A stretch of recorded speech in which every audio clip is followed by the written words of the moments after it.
In 2035, technological advancements led to the creation of Connect, a virtual reality world that's as realistic as the real world. It featured lifelike AI NPCs, fancy swordsmanship, and magic, attracting over 100 million people.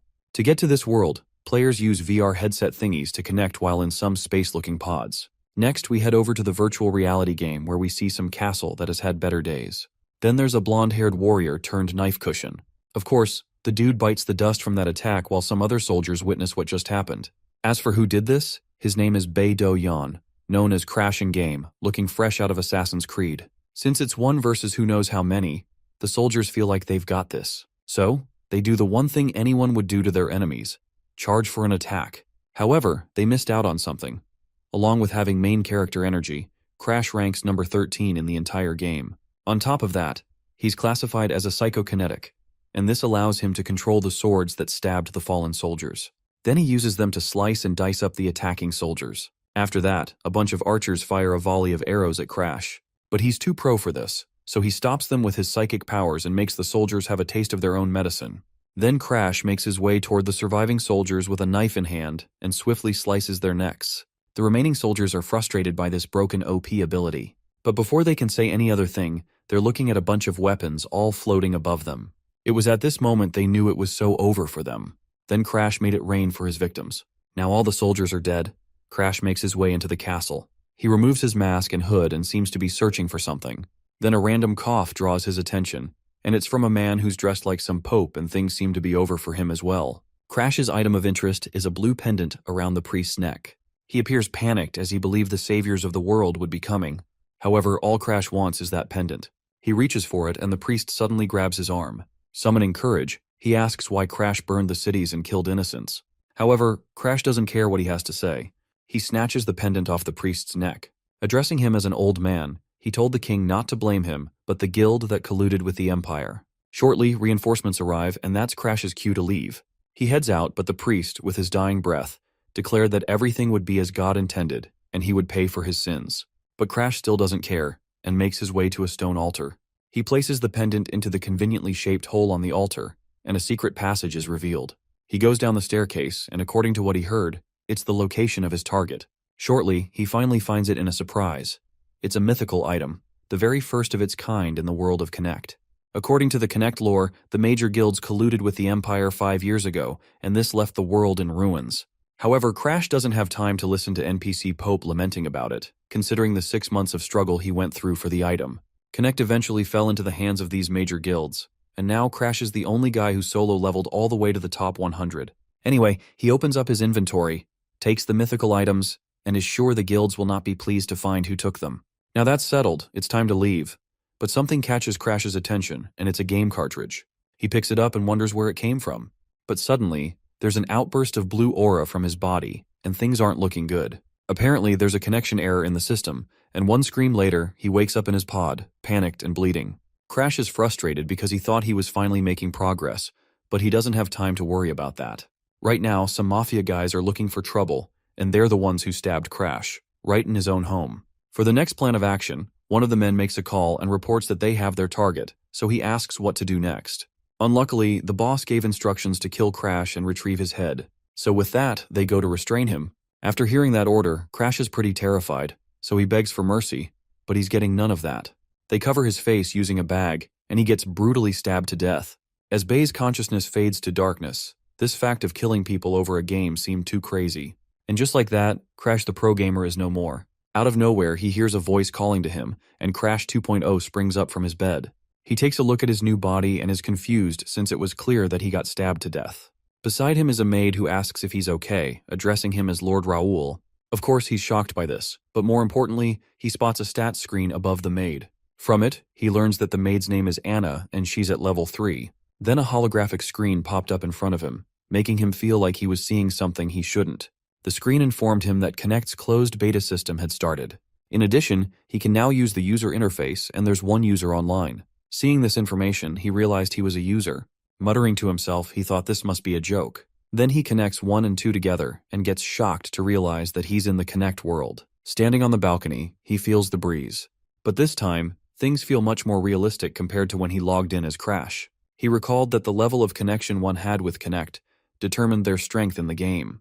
Normal players had around 30% synchronization, but Bae Do-yeon in his previous life had close to 90%.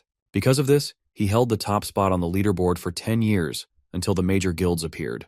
But now, all that time spent leveling up was just a waste. He dismissed his unfortunate situation and figured he was the only user in the closed beta. Then he reaches out his hand and learns he can still use his inventory in the closed beta. A screen pops up in front of him, scanning his information. His plan is to use the information and power from his past life to get to the top again. Suddenly, a strong headache hit him. He realized that he was Raoul Ashton, the youngest son of Count Ashton.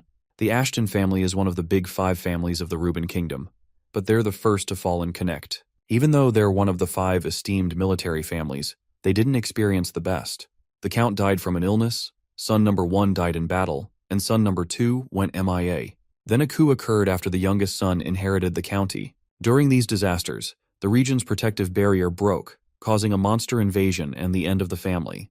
And currently, Crash is the youngest son of said family, Raoul Ashton. He looks at the beautiful scenery, but it's a shame it'll all be gone in 3 years. However, he's determined to change how things will happen. He's no longer Bae Do-hyun or Crash, making this his last chance at life. After suffering as Bae Do-hyun, it'll be sad to lose that chance again. And to do that, he must start the training arc. At the same time, he also spots a sword. In 1 month, House Ashton will begin the coming-of-age tournament. If he makes it to the semi-finals, he'll get into the Kingdom Academy and will get stronger there. He picks up the sword from earlier and unsheaths it, looking like a proper warrior determined to protect his life. However, after a few swings, he falls on his face. He wonders why he's tired after just a few swings, so he checks his status. He finds out he's at level 5, which is just 2 levels above his maid Anna. Obviously that's no good, so he has to start his tournament-worthy training. A month later, and it's the day of the tournament. Raoul's shocked to see so many participants in the tournament, including a few guys who can easily snap him in 2. He remembers his training and all the pain he went through in the past month to get past the qualifier.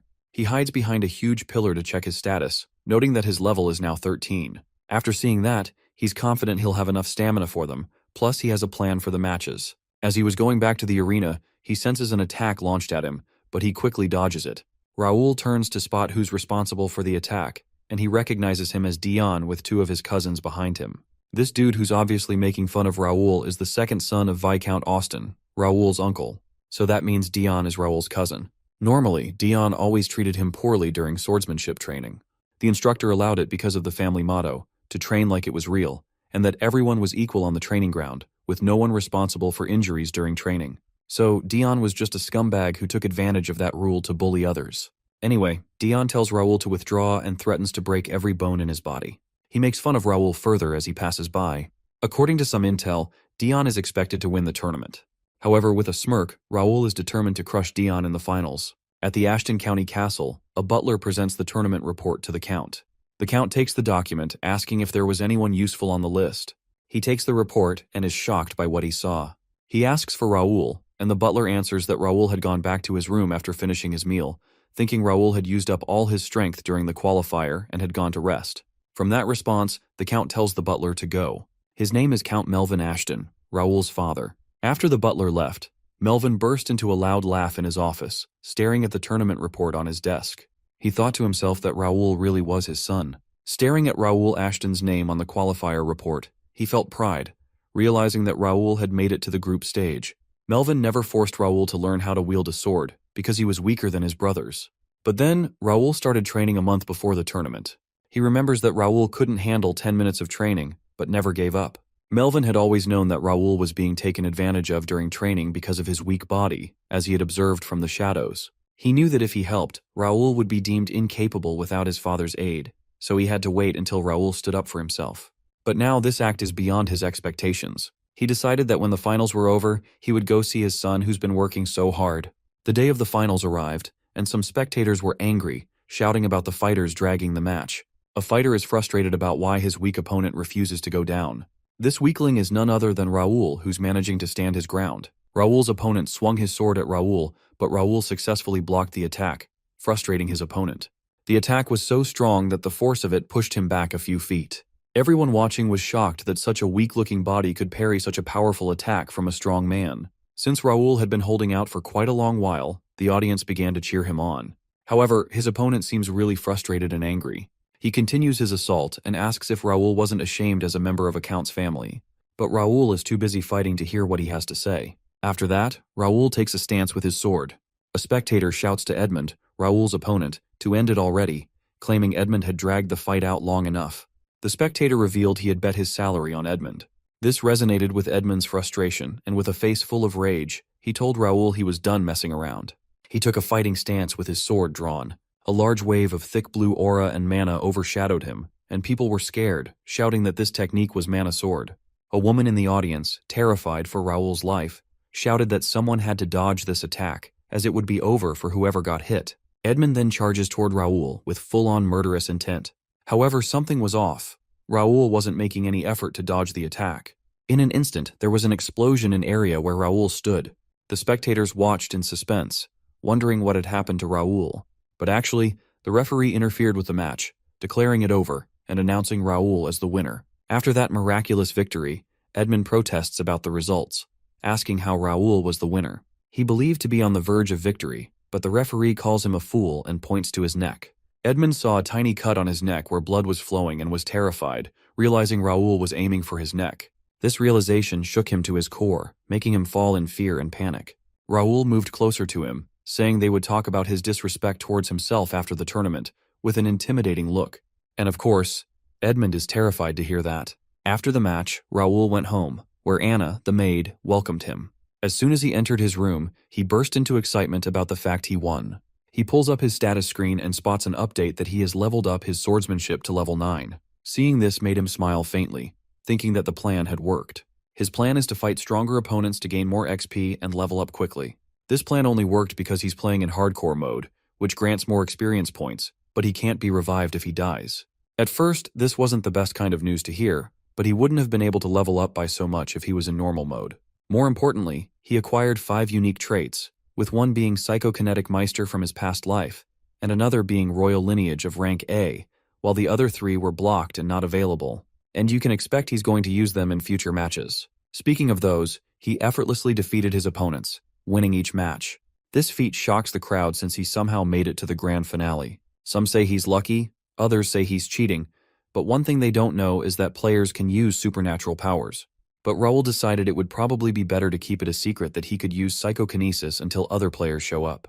He felt quite confident in his acting skills, believing he could hide such a secret effortlessly. Then there was a knock on his door from Ivana. He told the person to come in, and the gray-haired butler who served Raul's father entered to check on Raul. He replied that he was perfectly fine, even noting that if he did get hurt, there were priests and healers on standby. Ivan placed a hand on Raul's shoulder, advising him not to let his guard down. With a smile, Ivan reminded him that there were wounds that priests could not heal. Raul acknowledged with a nod, assuring Ivan he would be careful. This display of concern surprises Raul since it's an experience he was not used to from his past life. He then asked Ivan about the thing he had requested. Ivan handed him a paper, saying he had done as Raul asked. He also expressed concern about Dion, who was very powerful. Raul assured Ivan not to worry, confident he would win. Ivan bowed his head, trusting Raul, then left the room. As Ivan left, he thought to himself that Raul's confidence matched the Count's when he was younger. However, Ivan was aware that Sir Dion brutally wounded anyone he faced. Raul, smiling at the paper Ivan had given him, looked at the betting prices involved in Ashton County's betting system. The county had created a legal betting system for the tournament's success, and a part of the rewards also went to the participants. So with this, Raul now has enough capital to secure his place in the family. The next day, Raul arrives at the arena, and the only thing left for him is to crush Dion in the final match of the tournament. It's now time for the final match, and both opponents prepare for battle. While the crowd cheers for who they think will win, Dion calls out to Raul and promises to make sure Raul regrets his decision to compete. He taunted that the people cheering for Raul would soon realize how worthless he was, adding that it would be a sight to see Raul crawling with his limbs cut off. But Raul yawned and didn't care about what he had to say. This angered Dion, making him instantly charge up his mana for the arrogant brat, shocking the spectators. Raul remained calm, thinking Dion was just acting tough. He checked Dion's stats and saw that Dion's potential talent was only B rank. While Dion might look impressive, that was his limit. The match had begun, and Dion charged in for the first attack. However, Raul successfully dodges by leaping into the air. He then counters with a strike that Dion blocked, making him the first to attack. The force from this attack makes Dion skid backward. His face twisted with anger, and he called Raul a show-off. On the other hand, Raul figures that Dion's elasticity was below his expectations. Dion charged again with powerful swings, but Raul dodged them effortlessly as if they were child's play. This frustrated Dion, who couldn't understand why he couldn't hit Raul. Blocking all of Dion's powerful strikes with ease, Raul could see Dion's sword clearly. Then he used his foot to trip Dion. As he fell to the ground, Raul figures he was just like every noble, all talk and no real experience. Dion fell heavily on his face, and Raul couldn't believe such a weak guy was taking advantage of him. This fact he fell face first makes Dion furious, and he vows to kill Raul with purple mana enveloping him. However, Raul was unfazed, thinking the only thing Dion knew was Mana Sword, feeling pity for him as a waste of talent. The crowd gets utterly shocked as Raul knocks the sword out of Dion's hand, nullifying the effect of the Mana Sword. Raul, also covered in mana, commented that Dion was boring and that he was really nothing after all. After this humiliation, Dion charges toward Raul, but he gets tripped, making him fall on his face again. Raul commented that Dion had anger issues and kept falling for the same trick, asking Dion to take a look at his pathetic life, plus the fact he's a shame on Viscount Austin's name. Dion refuses to give up and charges at Raul again, but Raul lands a powerful punch to Dion's face, sending him crashing to the ground. The audience couldn't believe what had happened, that Dion was knocked unconscious by the puny Raul. Then Raul glanced at the referee, asking if the match would continue despite the fact his opponent was down. This snapped the referee out of his own shock, and he quickly announced that the winner of the tournament was Raul Ashton. While some spectators cheered for Raul, others found this fact hard to believe. Either way, Raul was happy that he had won. Suddenly, the exhaustion caused by his low stamina kicks in, so a few healers were summoned to tend to him. Even with that, a screen pops up before Raul, notifying him that the coming-of-age quest had been completed, granting him some rewards as well. But more importantly, he could now make it to the Kingdom Academy. Meanwhile, the Count and his butler watched this grand finale match from the royal section. Even is surprised by how much Raul has grown in a month, but Melvin observes his son. From what he saw, Raul played around with Dion, and considering how far he got in a month, he's a genius. Raul, looking up, saw his father with a proud look, which made him happy. He waved to his father with a bright smile and figured that he was watching. He believed his father probably knew he was good enough to go to the academy now. That night, the Count told Raul that he couldn't allow Raul's request. Raul seemed angry, asking his father why in shock and confusion. He reminded his father that he thought he could go as long as he made it to the semifinals. His father replied that this was situational, explaining that Raul needed to stay by his side longer, and mentioning that Raul fell after the match because of his weak body. Raul reminded his father that learning about the sword was a lifelong journey. Boldly, he told his father he was determined to go to the academy and learn more, and wasn't going to let his father stop him. His father, shocked to hear this, felt relief at the same time, realizing Raul had really grown. He stands up, then tells Raul that if he really wants to go, he will have to get past him, drawing his sword for combat. With the intense mana, he doesn't plan on going easy on his son. On the other hand, Raul is intimidated by this, and the question is what he'll do next. A month later, an army of soldiers escorted a carriage. Inside this carriage is Raul, who managed to escape his father. As for that moment, his father challenged him to a duel, so Raul accepted the challenge and clashed swords with his father. Despite his efforts, his father's overwhelming strength sent Raul flying, leaving him unconscious. This experience made Raul realize his father's true power. Even with how powerful his father is, he's destined to die when the world of Connect starts. After that, everything goes downhill for the county. So for that not to happen, Melvin has to stay alive. With that in mind, Raul is motivated to meet his father's expectations and protect his family from the impending fall. His father, meanwhile, reminisced about Raul's persistence during training. Despite losing several times, Raul never gave up. The Count decided Raul's perseverance was worthy of the Ashton family's dignity. Raul charged on to attack once more, but this time things were different. He changed the trajectory of his sword midway and was able to cut his father's cheek. Even with psychokinesis, Raul was only able to get a drop of blood. So with that, Melvin now acknowledged Raul as a proud swordsman and cheered him on to witness the world. That night, around a campfire, Raul asked Sir Philip about their destination. The High Knight, Philip, estimated they would arrive in 5 days, and Raul decided to maintain their current speed to train the soldiers. The group consisted of 50 people, including knights, trainees, and cavalry, all with high potential talent. Raul knew they needed to get stronger to prevent the fall. Another knight, Jake, announces that the carriage maintenance is done and questions the need for so many people. Raul assured him the reason would become clear once they reached Mira. This city is one of the first that players go to after completing the tutorial, and it's known for its quests, hidden items, and mana limitations to prevent beginner players from being hunted. More importantly, it has infinite resources, including a place called God's Domain, which is perfect for grinding and leveling quickly. And this is why Raoul's bringing so many soldiers to the city. While that seems like a nice plan, Raoul also gets a notification saying he has unlocked a few features and received a new quest. He thought that these features wouldn't be available until the official launch, but he figured he could unlock more by meeting some requirements. Shortly, Jake pops up informing Raoul that he can meet with the mayor, and that's exactly what he plans to do. The mayor of Mira, whose name is Ronaldo, learns that Raoul has come to visit with 50 of his troops.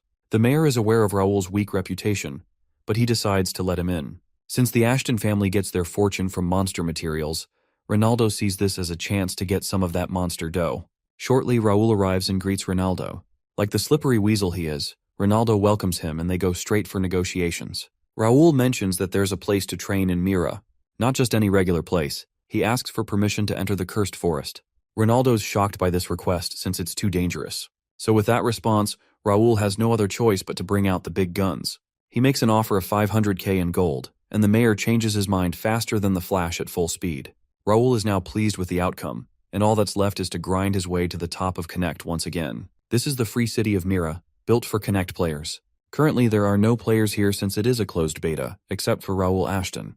The city is experiencing a crisis, with many businesses and facility buildings disproportionate to the number of people living here. Even the land prices have dropped because of this. Speaking of that, Raoul's real purpose for coming was for real estate. He planned to take over cheap lands in Mira, which would be used for all kinds of buildings. In the future, these lands would be worth more than 100 times their current value. Once players come in and war breaks out like in the past, Mira would become a perfect shelter. Back then, money could be made by just lending land. However, Raoul knew he had to be even more prepared this time around. He begins cursing the guilds in his mind since he couldn't go band for band with them in his past life. But this time, things will be different. Raoul and his teammates signed the form, with only Jake being hesitant. Raoul managed to persuade him to sign. After they had all signed their forms, a lady confirmed that including Raoul, there was a total of 51 creating and registering the guild literally named First. Raoul ended up creating the first and most advanced guild in a world without players, and is proud of it. He held this precious record, knowing his members would get assistance from the system as guild members. He was excited to see the confused look on his teammates' faces while Jake was still worried about what he just signed up for. Next, Raoul and his comrades went to the Battle Association's branch office in Mira. After being welcomed by the receptionist, Raoul asked for the highest-ranking skill books they had. Skill books contain different skills, and if one reads them carefully, one can learn the skill. Skill ranks go from rank F to rank S. The lady replied that their branch office offered up to rank C skill books, but they could only be purchased by VIP customers. To become a VIP, one though have to either complete quests for the Battle Association or by spending a lot of cash through purchases. For the purchase route, one would have to spend up to 10,000 gold. Since Raoul is a rich kid, he casually drops the cash for the premium pass. He also asks for the D rank books for a start. The lady's overjoyed by this and asks for which books he's interested in. With a smile, Raoul asks for every single one of them. Soon, Raoul and his knights were carrying big stacks of books, with Jake whining about carrying such a heavy load. Raoul replied that it might seem bothersome now, but these books would advance them to a higher level. Even though the books are really detailed, Jake and Philip feel that they're for beginners and suggest that buying power armor was a better idea. However, Raoul told to be patient and they will see the benefit tomorrow. That night, Raoul stares at the hoard of books, thinking it's too much. He thought about the limits on the number of skills a player could use, making them unable to use various skills. He opened his quest window, remembering that when he woke up in Raoul's body, there were 2 unknown items in the inventory. This made him wonder what these items were. He soon realized he couldn't click or use them. He remembered that the day before when he got the quest, he was finally able to use those items. He opened his inventory and found out that one of them was a sealed skill dex. He wondered if the reward for the quest was the skill dex activation, with the objective of collecting at least 10 skill books and registering them in the skill dex. He proceeded with the task, opening the dex and holding the skill book to register them. Suddenly, the book he opened automatically, emitting a purple light that jumped into his status dex book. He was shocked that it worked, realizing the mana in the skill book was now gone. Looking at the dozen stacks of books on the ground, he thought it would take forever to do them all, and wonders how he would register all of them at once. Suddenly, all the books on the ground flew up into the sky, and purple light emanated from them, jumping into the dex book. Seeing this, he was shocked, wondering if the dex book understood what he was saying. He concluded that it did since it worked. He was notified that the quest skill collector had been completed, and that skill dex had been activated. He received an extra reward of skill collector being unlocked and another extra reward called copycat. Looking at his stats, he couldn't help but think stealing someone else's skill is overpowered. As he checked out more details about his skill decks, he realized this was the mythical item he got right before he died in his past life. Realizing that some parts of his past life came with him, he concluded the only things left were 3 Grade X traits and 1 item in the inventory left to uncover. The next day, his subordinates were shocked as they discovered what was called a guild chat. A red-haired man greeted Raoul, who's very much sleep-deprived because of reading through the skill decks all night. Raoul asks the man if he had explained everything to his subordinates as instructed, and he replied with yes. After hearing that, Raoul excitedly asks him if he has tried the skill book.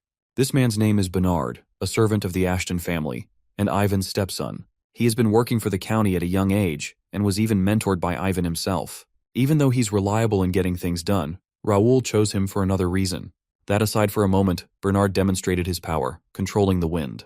This amazed Raoul, and he thought it was amazing. It was because of this power that Raoul chose Bernard. Hearing his master's praise, he bowed his head, flattered. Raoul, looking at Bernard's stats, realized that although Bernard lacked stats, he had great talent as a servant or an esper. With this, Raoul was done with his preparation, so he told Bernard to get ready. He then explained that they were leaving for God's domain, aka the Cursed Forest, as soon as the knights were used to everything. As they entered the Cursed Forest, they were greeted by various monsters. One of these giant monsters confidently swung its giant axe at Raoul, shattering the ground. Raoul jumped up and dodged the attack easily. Then he countered the monster with a punch to the head. In an instant, the monster's head scattered into pieces, with blood splattering everywhere. After that, Raoul orders the rest of the monsters who were hiding to come out. One by one, they all step forth. They recognized Raoul as a very strong human and decided to kill him. The leader of the monsters gave a charge, and the monsters started running towards Raoul, surrounding him in an instant.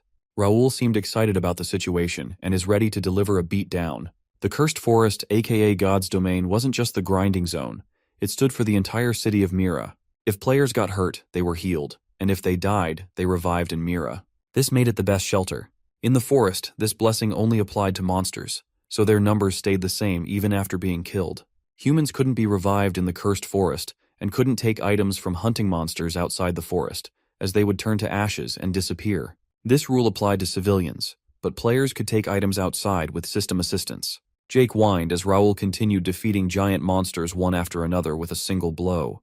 Philip gave Jake a stern look, wondering why that was. Raoul kept fighting, defeating the giant monsters with powerful punches. Their leader, seeing its subordinates being defeated, wonders about the kind of power Raoul had. So, to demonstrate, Raoul lifted various weapons using his psychic powers, shocking the monster leader. Raoul directs and shoots these weapons at the monster, explaining that this is psychokinesis, and Jake says the same thing as well. Now the monsters were slain. Jake commented that it was a convenient ability. However, Philip wants him to do less talking and more skinning. Jake sighed loudly, saying he didn't come all the way to Mira for this, but admitted they had made good progress from the training. The treasure of the ogre monsters was stored in a huge bag, and then Raoul thanked his subordinates for their help. He told them they could get stronger by studying the skill books. Philip, hearing this, knew the young master was right.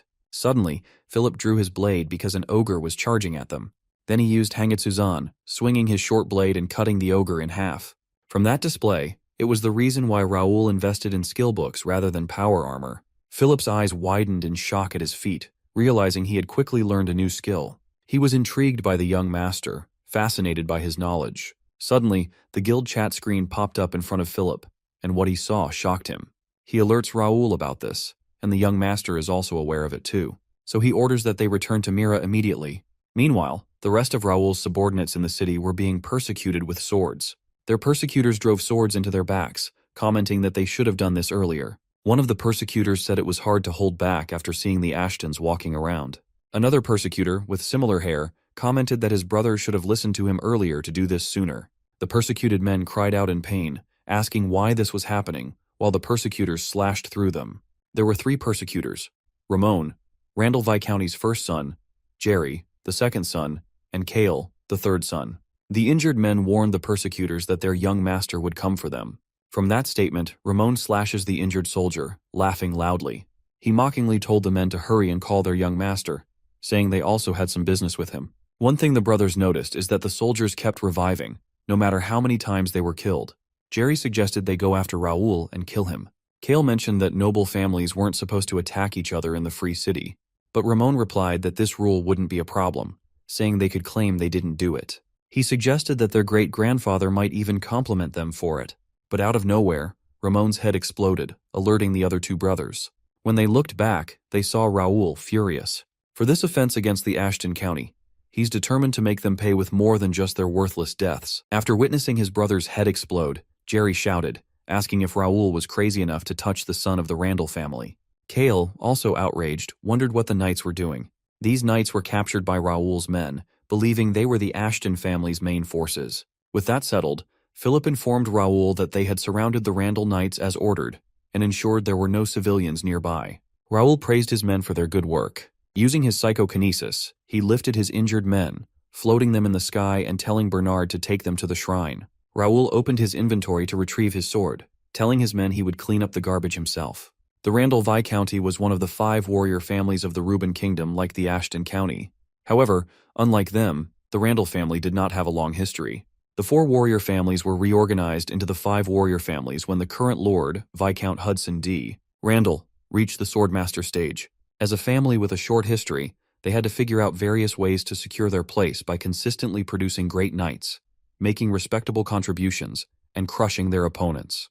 The opponent they targeted was Ashton County because it had not produced a Swordmaster in a long time.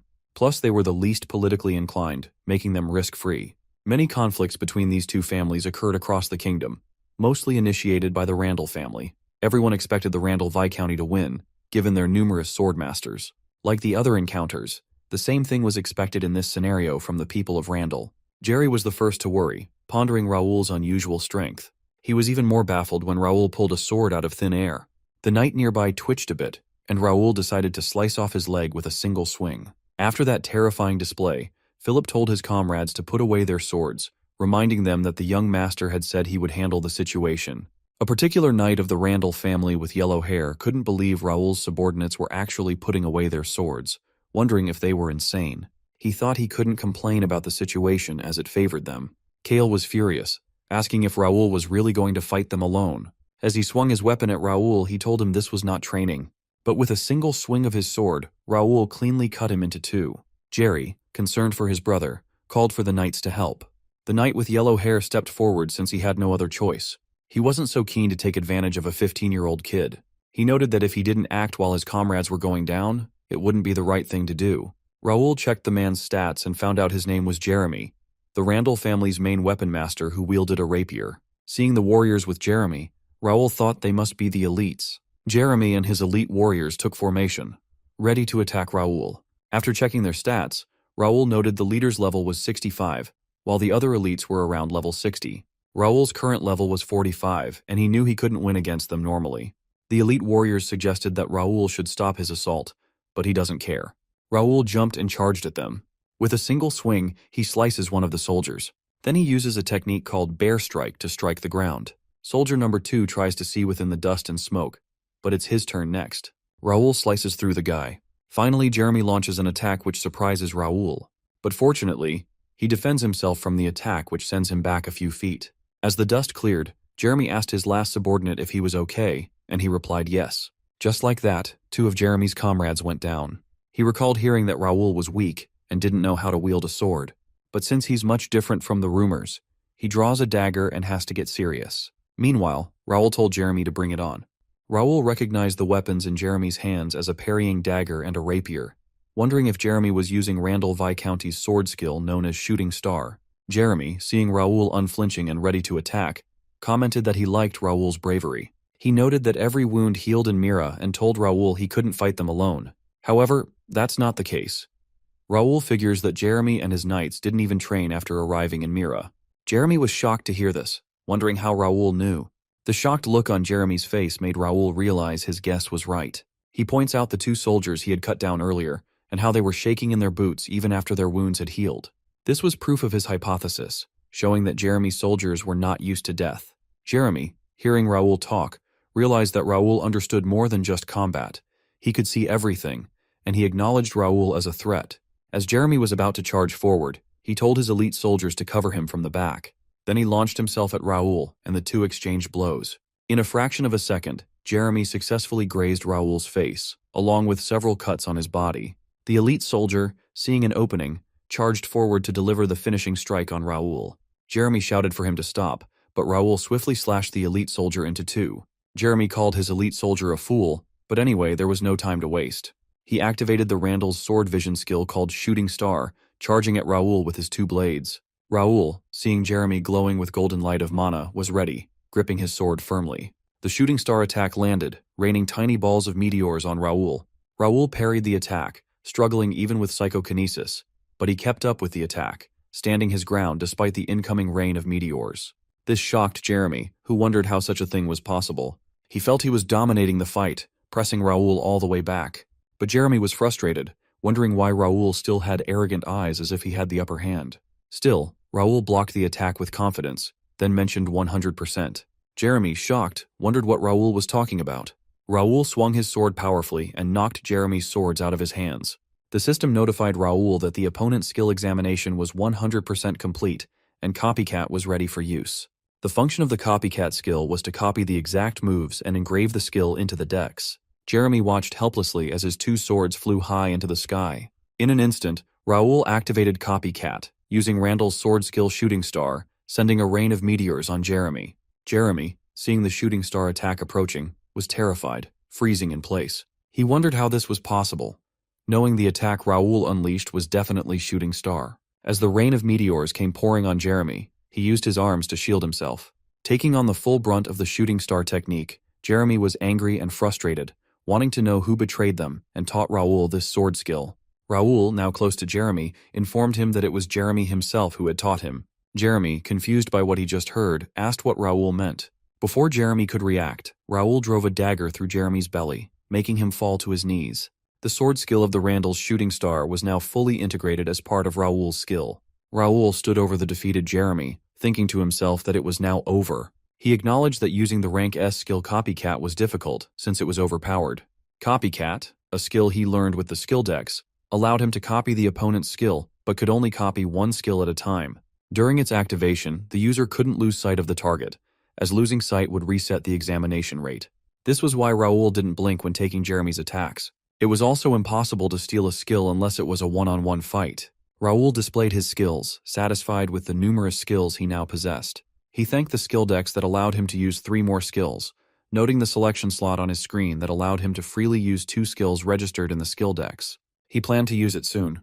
Jerry Randall, who witnessed Raoul's overwhelming power, shouted in shock, asking who exactly Raoul was and how he managed to use Randall's sword skill. His terrified face made it seem as if his skin would peel off. This drew Raoul's attention to Jerry, and Raoul told Sir Philip to kill every one of Randall's knights and the 3 Randall brothers every time they revived for an hour. Sir Philip agrees with this, and with that, he and his comrades set off to work. As Philip and his men started carrying out Raoul's order, Jerry begged for forgiveness, pleading with Raoul to forgive him. Raoul, with a stern face, glanced at Jerry, telling him it was blood for blood. As he walked away, he thought to himself that this was not Earth or a game. This was the reality presented to him. He resolved to do everything to not lose again. Even if it meant wading through a pool of blood, he was determined not to lose. The mayor looked out of his tall office window with a monocular, surprised by what he saw. According to the plan, the Randall Viscounty was supposed to attack Raoul, and the mayor would get his share after mobilizing guards to help. However, the mayor was shocked to see Raoul standing gallantly over 15 defeated knights. Raoul looked in the direction of the mayor's office, as though he could see the mayor from such a far distance. After seeing this, the mayor ducks in fear to avoid being seen. He sat on the ground, wondering how Raoul found out he was there. He panicked, calling Raoul a bastard in his mind, and wondered if Raoul was not just a rich and good-looking pushover. Then he started thinking if Raoul was a hidden swordmaster of the county, which terrified him. If that's the case, he figures that Raoul must have known all his plans. As his nerves started calming down, he planned to be more friendly with Ashton County in the future. Raoul thought to himself that he might have overdone it a bit with the punishment. But still, he did get some juicy rewards out of that quest. On top of that, he also collected about 5,000 gold, a space-expanding magic item that could hold a carriage's worth of luggage, and a new set of weapons, a unique grade rapier and a main gauche set from the Randall County Scoundrels. Removing the grade skill book draw ticket, Raoul was particularly happy about it. He was anxious and excited about it, praying it would be something amazing. As he ripped the ticket, he changed his prayer, hoping it wouldn't be a dud. Then a bright white light appeared, and what he got this time was a skill book called Rivera Spearmanship. This was a win since spearmanship was necessary for his next destination in the capital. Now, there was only one more important thing to do in Mira now. Since he has invested 1 month in the place, he intends to succeed.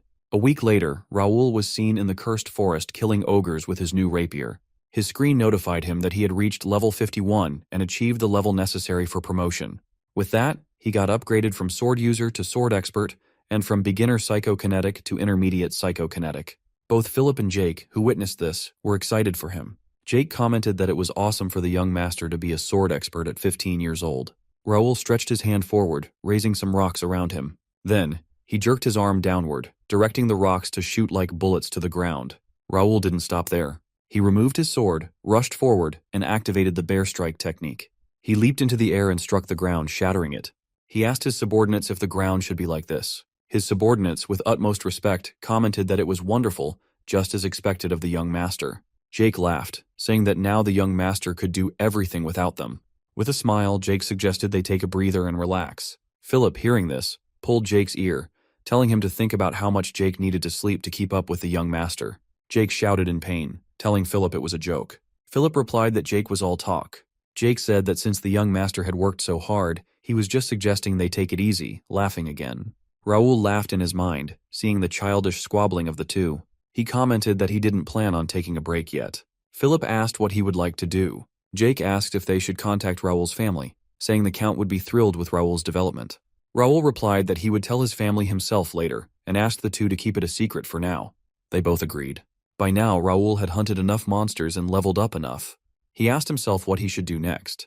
While thinking about this, both Philip and Jake were still squabbling. Raoul thought that he had laid all the bait out, and that all that remained was for the prey to take it. He told the two that they should go now, and they agreed. As they went, he thought that now the dogs of the Empire should hurry and come just as he had planned. They entered the city of Mira and stopped by a shop where they sold the monster products they had gathered in the forest. After selling the materials, they said their goodbyes to the shop owner. The shop owner, Nakia, was a young lady and an alchemist. As she arranged her shop before closing, she smiled, thinking that potions were very popular these days, thanks to Ashton County for providing materials. Producing potions required monster byproducts, which were rarely available in the city. Nakia had struggled to obtain these materials until the people from Ashton County started bringing them in. Since they were players, they could leave the forest with the spoils they obtained, unlike the civilians of the city who couldn't. Because of the monster byproducts brought to Nakia, she was able to produce potions every day. Not only that, but the county's people stopped by her shop every morning, offering to take any requests, and asking about her well-being in general. This made her happy, thinking he was a bit strange, but she was grateful to him. Blushing, she admitted to herself that Raoul was good-looking. Hearing herself say this out loud, she slapped some sense into herself, remembering that Raoul was just 15 years old, 8 years younger than her, and a noble. By now, she had arrived at her doorstep. As she opened the door, she shouted, "Nikki," with great excitement, announcing she was back. However, she heard no response, which shocked her. She called Nikki's name again, waiting for a reply but still heard nothing. She rushed to Nikki's room, where she saw a paper stabbed into the bed with a knife. The letter stated that they had taken Nakia's little sister and advised her not to tell anyone about it and to wait for the next instructions. Seeing this, Nakia was shocked, her nerves swelling with panic as she realized that her little sister had been kidnapped. Nakia dashed out of her house, running through the city with a look of horror on her face. As she ran, she thought about Nikki's life being in danger if she left the city. She muttered under her breath about the kidnappings and how the city government claimed to be investigating. Realizing the rumor was true, she couldn't go to the city government or the guards, and asking mercenaries or the adventurer guild would take time. Confused and crying, Nakia remembered Raoul and how he had told her to come to him if she was ever in trouble. So she decided to do just that since it's the only way, and dashed toward his lodging. Meanwhile, Raoul was informed by Pierce through the guild chat that Nakia was heading toward him. Reading this, Raoul thought it had come to this, referring to a particular situation. He instructed his subordinates to get into positions, stay on their targets, and report any changes. Raoul accessed the Connect community known as Link Cafe, an information treasury holding hidden pieces of information in Connect. As a star player, he had used this in his past life to plan better. He searched the free city of Mira in the Connect community and checked various quests he could take, hoping everything would go as planned. While ruminating on his thoughts, Raoul was informed that Nakia had arrived. He wondered if he could change Nakia's future and told his subordinates to treat her politely. In Raoul's past life, Nakia had been an object of fear, conducting experiments on humans for revenge against the Empire. However, at the moment, Nakia was just a desperate girl asking for his help. Upon seeing Raoul, Nakia burst into tears, asking for his help and explaining that Nikki was gone. Raoul placed his hand on her shoulder, telling her to calm down and assuring her that he would help. She mentioned that Nikki should have been home 2 hours ago and begged Raoul to find her sister, saying it was all her fault. Raoul held her hands with a confident face, telling her not to worry and assuring her that they would find Nikki. He believed to know where she was. Nakia was shocked, asking if this was really so, and begged him to find her sister. Raoul told her he would let her know as soon as he found Nikki, instructing her to stay there and telling her that Bernard would help her.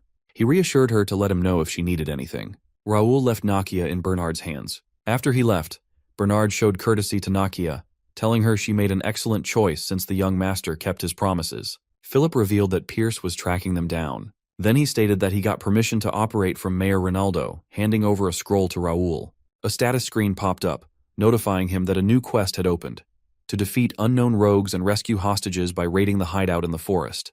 Raoul told Philip this was good and asked if he had given the mayor the list of rats. Philip replied yes, saying the mayor would reward them later. Apparently, Raoul had given the mayor the list of rogues hidden in the city using information from his informant and the Link Cafe. He made sure there were no holes in their plan. So with that, Raoul told his subordinates to begin the quest they had received. Little did they know that a couple of soldiers were spying on them. Somewhere else, Pierce and his comrades moved stealthily in the forest. Pierce was a member of Ashton County's Golden Bear Knights and one of Raoul's guard knights. He had found some secret hideout, judging by the traces on the ground. He initiated the operation, jumping on a tree to gain leverage, and activated detection magic, seeing red mana forming a giant wall before them, along with a few soldiers with some markings on the ground below them. He recognized this as phantom magic circles and barriers, confirming that the young master was right. So he reported the situation. The young master notified him that they would arrive at Pierce's location in 5 minutes. Pierce flashed back to 5 months ago, when Raoul was known for his weakness compared to his brothers. Many knights didn't want to travel with Raoul, and even when he looked for volunteers, no one seemed interested. Raoul visited the knights' training ground and started talking to them, including Pierce. Raoul offered to help him go past his limits and pointed out issues with his sword technique. As they trained together, Pierce initially believed he was wasting his time, but later realized the young master could really help him and decided to follow him. From there, things began to look bright for Pierce. Raoul also recognized agility as his stronger point, so he recommended Pierce to improve with the way of the bow. Only a few people recognized his talent with a bow, so he decided to follow Raoul from that moment. Snapping out of the flashback, Pierce thought it was the best decision he had made and believed everyone who declined Raoul's offer probably regretted it. He wondered why Raoul was hiding his power. Pierce had reached the high expert stage with the skill book Raoul gave them, and hoped today would be the glorious day when Raoul showed his true strength. From the tree branch, Pierce saw the young master's horses approaching. He jumped down, kneeling in allegiance, announcing that the young master had arrived. Raoul looked forward, notified that this place was an unknown rogue's hideout with a 3-circle or higher magic circle interfering with vision. Raoul's choice was to destroy this circle to get inside and learn more information. He thought that hideouts looked the same in different cities and recalled that the Kranen Empire's spies were hiding in Mira. Based on Raoul's memories from his past life, he knew that Connect players get quests from starting cities like Mira and get rewards for killing monsters or rogues. However, there were unusual rogues, human traffickers, mercenaries, and the most dangerous, the Kranen Empire's spies known as the Imperial Hounds. These people hunted players and took unfair advantage of them. Raoul knew these people were crucial in the late game and couldn't let them be. So he gave the order to Sir Pierce to shoot at the red barrier of the magic circle with his arrow. The arrow took out the rogue standing guard at the barrier of magic circles, and now there was no one at the entrance. Raoul moved closer to the magic circle, planning to dispel it with a scroll he bought earlier. As he was about to use the scroll, he realized he could see the mana flow and wondered if he could do this without the scroll. He took out his sword, inserted mana into it, and cut through the magic circle barrier, destroying it. Raoul was glad because now, instead of buying scrolls, he could save money. Pierce thought it was just as expected of the young master. He informed Raoul that Jackson would lure the rogues as planned and let him know when to enter. Raoul, excited that he had elite knights with him, told his subordinates it was time to hunt these rogues. Raoul told his subordinates that they did not need captives, and their goal was to hunt everyone down. He reminded his soldiers to use the rapier for the last blow. Jake, on the other hand, doesn't see the need for it, but would follow the young master's order. He remarked that this did not even seem to be a task where they needed to use weapons anyway. Raoul told Pierce to watch out for the kidnapped people, particularly focusing on saving Nakia's younger sister Nikki, and Pierce acknowledged this. Raoul then told Philip they should go in. Then he opened the gate using his power, and they all head in. After spotting the main hideout, Raoul was notified that Pierce had successfully infiltrated the opponent's base. He replied good, saying they should start hunting now. As they proceeded, Raoul noticed the high cave ceiling and wooden fences spread around. Scanning the rogues, he found their levels were around 30 and 31, not much different from regular thieves. Since he had checked the base, he gave the orders to start hunting. He gave some hand signs to instruct his comrades. After that, they all charged in. Raoul was the first to swing his sword, taking out several rogues before they could even call for help. Raoul and his men pressed further inside the cave, shooting arrows and driving their swords through the rogues. The commander of the rogues spotted the intruders, telling his subordinates to guard the fences and kill them. The rogues quickly gathered their numbers, ready to kill the intruders who had infiltrated their base. Raoul realized their numbers were increasing, plus they had organized themselves to start blocking his arrows. They formed a team of archers, and they all fired their arrows at him. As a multitude of arrows approached Raoul, but he stopped them using psychokinesis. The commander, seeing this, was shocked, realizing the intruder had stopped the arrows and ordered for backup from downstairs. Next, several bandits charged at Raoul since arrows did not work on this intruder. However, Raoul has something else planned. He broke out 6 knives, 3 in each hand. While he did that, a bandit tried to attack him at close range, but the dude got blasted away. Then Raoul raised all the arrows that had been shot at him earlier. The commander of the rogues could not believe what he was seeing, his face etched in shock, asking himself if this was really magic. Before he could get an answer to that, Raoul sent the arrows down like bullets, hitting many of the rogues and defeating them. After spotting a surviving soldier, Raoul figured that the arrows were still not powerful enough and needed to exert more force into them to pierce through the armor. So, he leaps towards this rogue and delivers the finishing blow, also wondering where his teammates are. Speaking of them, they're going sicko mode on the rogues. Jake finishes off one rogue, looking a bit frustrated. Raoul recognizes that was his way of rebelling, showing that he did not want to use the rapier. His movements were wasting mana, and Ashton told him not to do that several times since that leaves traces of swordsmanship. Either way, he doesn't need to worry since they're almost done taking care of the small fries. Shortly, Pierce reported to Raoul, apologizing that they could not find Nikki. Raoul replied it was okay, asking if Pierce had explained things to the captive villagers. He did that and also distributed clothes and food to them. He also told the captive villagers to wait in one place until the battle ended. Jake asked the young master if he really thought there were other enemies. Raoul replied that there were other enemies, asking if Jake did not think it was a little weird.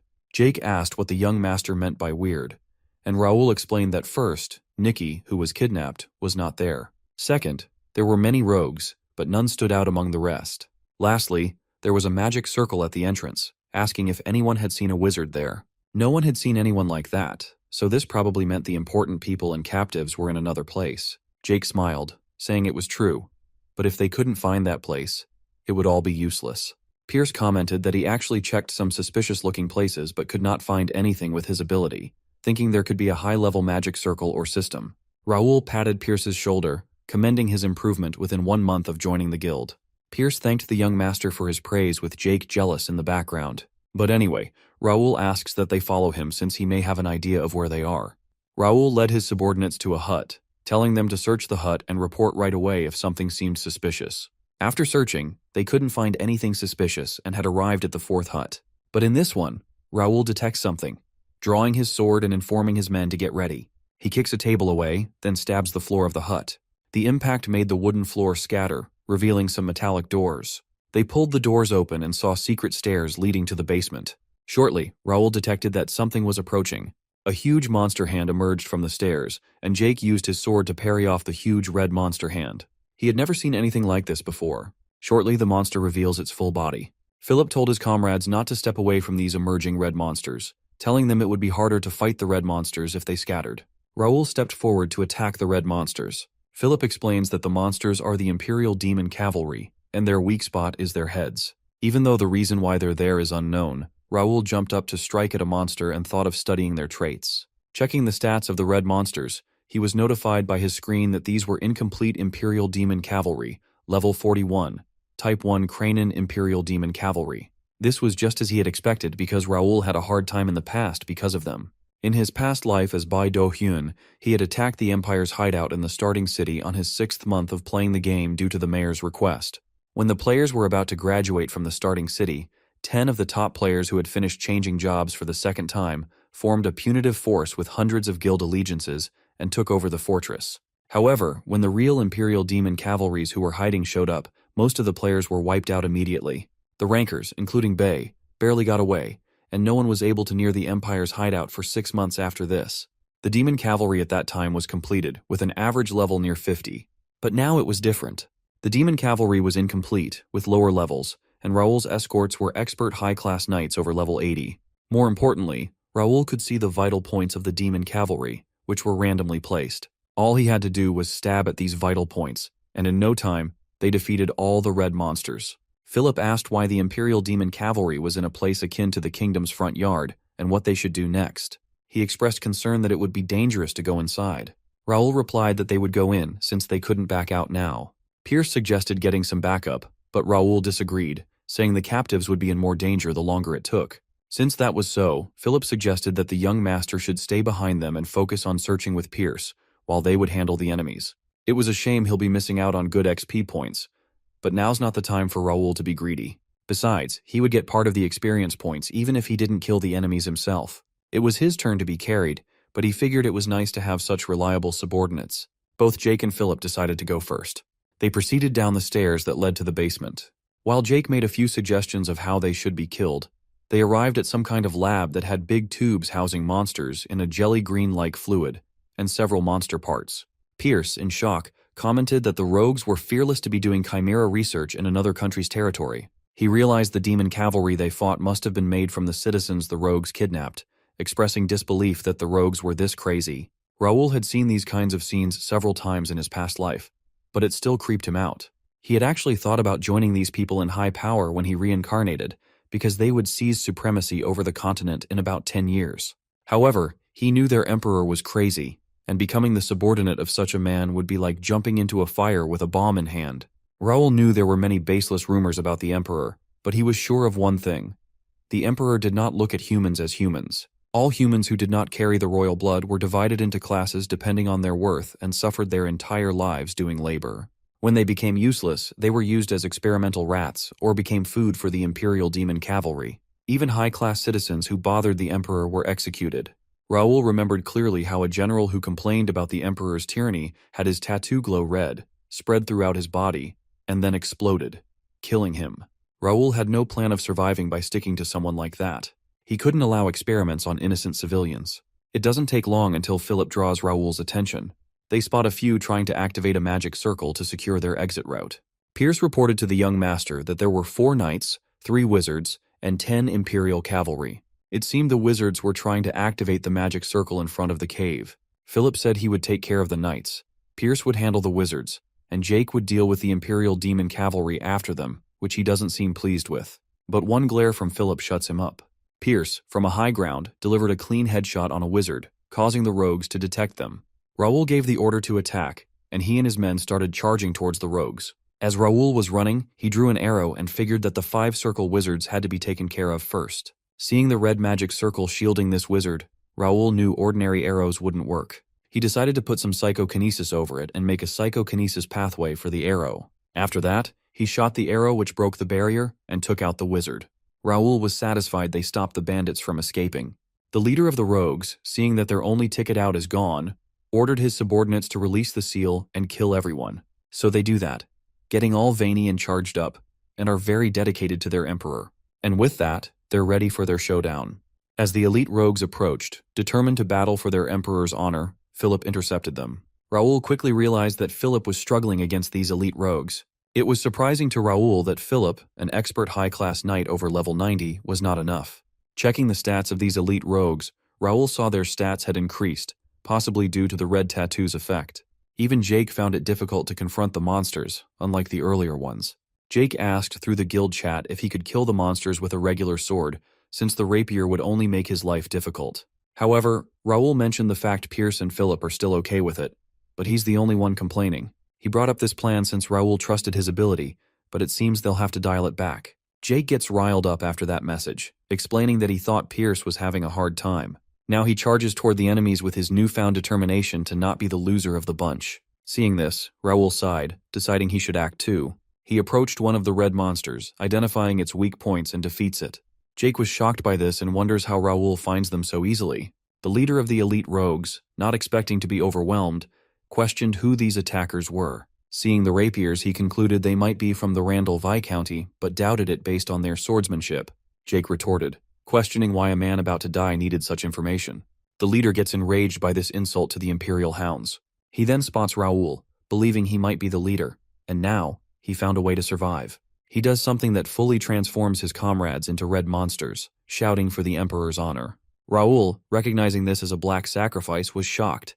The red monsters charged at Raoul and his men, delivering powerful punches. Jake blocked with his shield but struggled with the strength of the blows. Raoul knew the black sacrifice was a skill that burned life energy and mana for short-term incredible strength.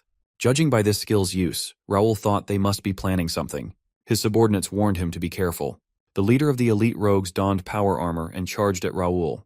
While that happened, he checked the power armor's capabilities. Philip tried to intercept with a powerful mana sword strike, but it left no scratch on the enemy due to the force field. The enemy ran past Philip, reaching Raoul with great speed and launching a powerful punch. However, the rogue's punch doesn't go through. Raoul's hand suddenly glowed with strands of golden light. Seeing this, the enemy was shocked and questioned if Raoul was a power armor user. Not just a regular one, it's power armor with shifting parts. Recognizing the danger, he decided to finish Raoul quickly. As for Raoul, he planned to dodge using the C-rank skill flash. However, a message on his screen notified him that a hostile power armor had been encountered, waking Regnator. Raoul had the qualifications as a sword expert and middle-class psychokinesis, meeting the minimum requirement to activate Regnator. The golden light solidified into a shining arm armor. However, he didn't have enough mana to complete the activation, and the system searched for other energy sources. The system then informed him that intermediate-grade psychokinesis had been successfully fixed in shape, partially activating the Regnator. Feeling the power coursing through him, Raoul realized he had power armor. This armor has benefits like a barrier blocking all physical attacks weaker than a mana blade, canceling out at least 3 circle magic and increasing mana and physical abilities. However, it's a piece of equipment only for NPCs, and the only way for them to fight against the player's outbursts. But somehow he's acquired that same equipment, creating a shield around him. The enemy, frustrated by the ineffective attacks, readied for a full-force assault. He created a shockwave that broke Raoul's defense. After that, Raoul retrieved his rapier and activated the shooting star technique, breaking the enemy's barrier. However, the rogue doesn't plan on going down alone. The enemy, on the brink of death, activated a power, causing his eyes and body to glow pink. Raoul realized that the enemy is fusing with his power armor. A screen popped up, notifying Raoul that Regnator had detected a forbidden piece of power, and part of a seal due to an oath was being raised. Raoul's body glowed with intense golden mana and light, his eyes turning golden. The mana around him was immense, as Regnator showed its true self temporarily. The intense golden light covered Raoul, forming a giant armor around him, still glowing brilliantly. Raoul was glowing in his golden power armor, exuding mana flames. The enemy was also glowing, his armor fusing into his body, turning him monstrous. With lightning speed, he approached Raoul with a powerful blow. Raoul found the enemy disgusting as he braced for the punch. The impact caused a massive explosion, sending monsters flying and Raoul's men shielding themselves. When the fire died down, Raoul was seen blocking the punch with his armor. He counterattacked, striking the obvious weak spot on the dude's chest. With a few more attacks, the enemy cried out and was defeated. Raoul's power armor disappeared, leaving a golden glove in his hand as it faded into golden light. Raoul fell to his knee, coughing blood. His subordinates rushed to his aid, concerned. Raoul signaled he was okay, though he had never felt this way, even as a player in his past life. Staring at the golden bracelet, he thought he glimpsed eternal power. This time he borrowed the item's power, but he vows to achieve that level of power one day. In the basement, they found teleportation devices and mana stones. Pierce reported finding Nikki and other hostages, but some had died. Raoul ordered his subordinates to gather the belongings of the deceased for their families. Pierce informed him that Nikki was unwell. Raoul decided they should leave quickly. As they were leaving, Jake questioned leaving the items behind, and is against it since they're all valuable items. Raoul acknowledged their value but decided against taking them, knowing it could agitate the Imperial Knights. Raoul promised his subordinates a bonus for their hard work and told them to rest.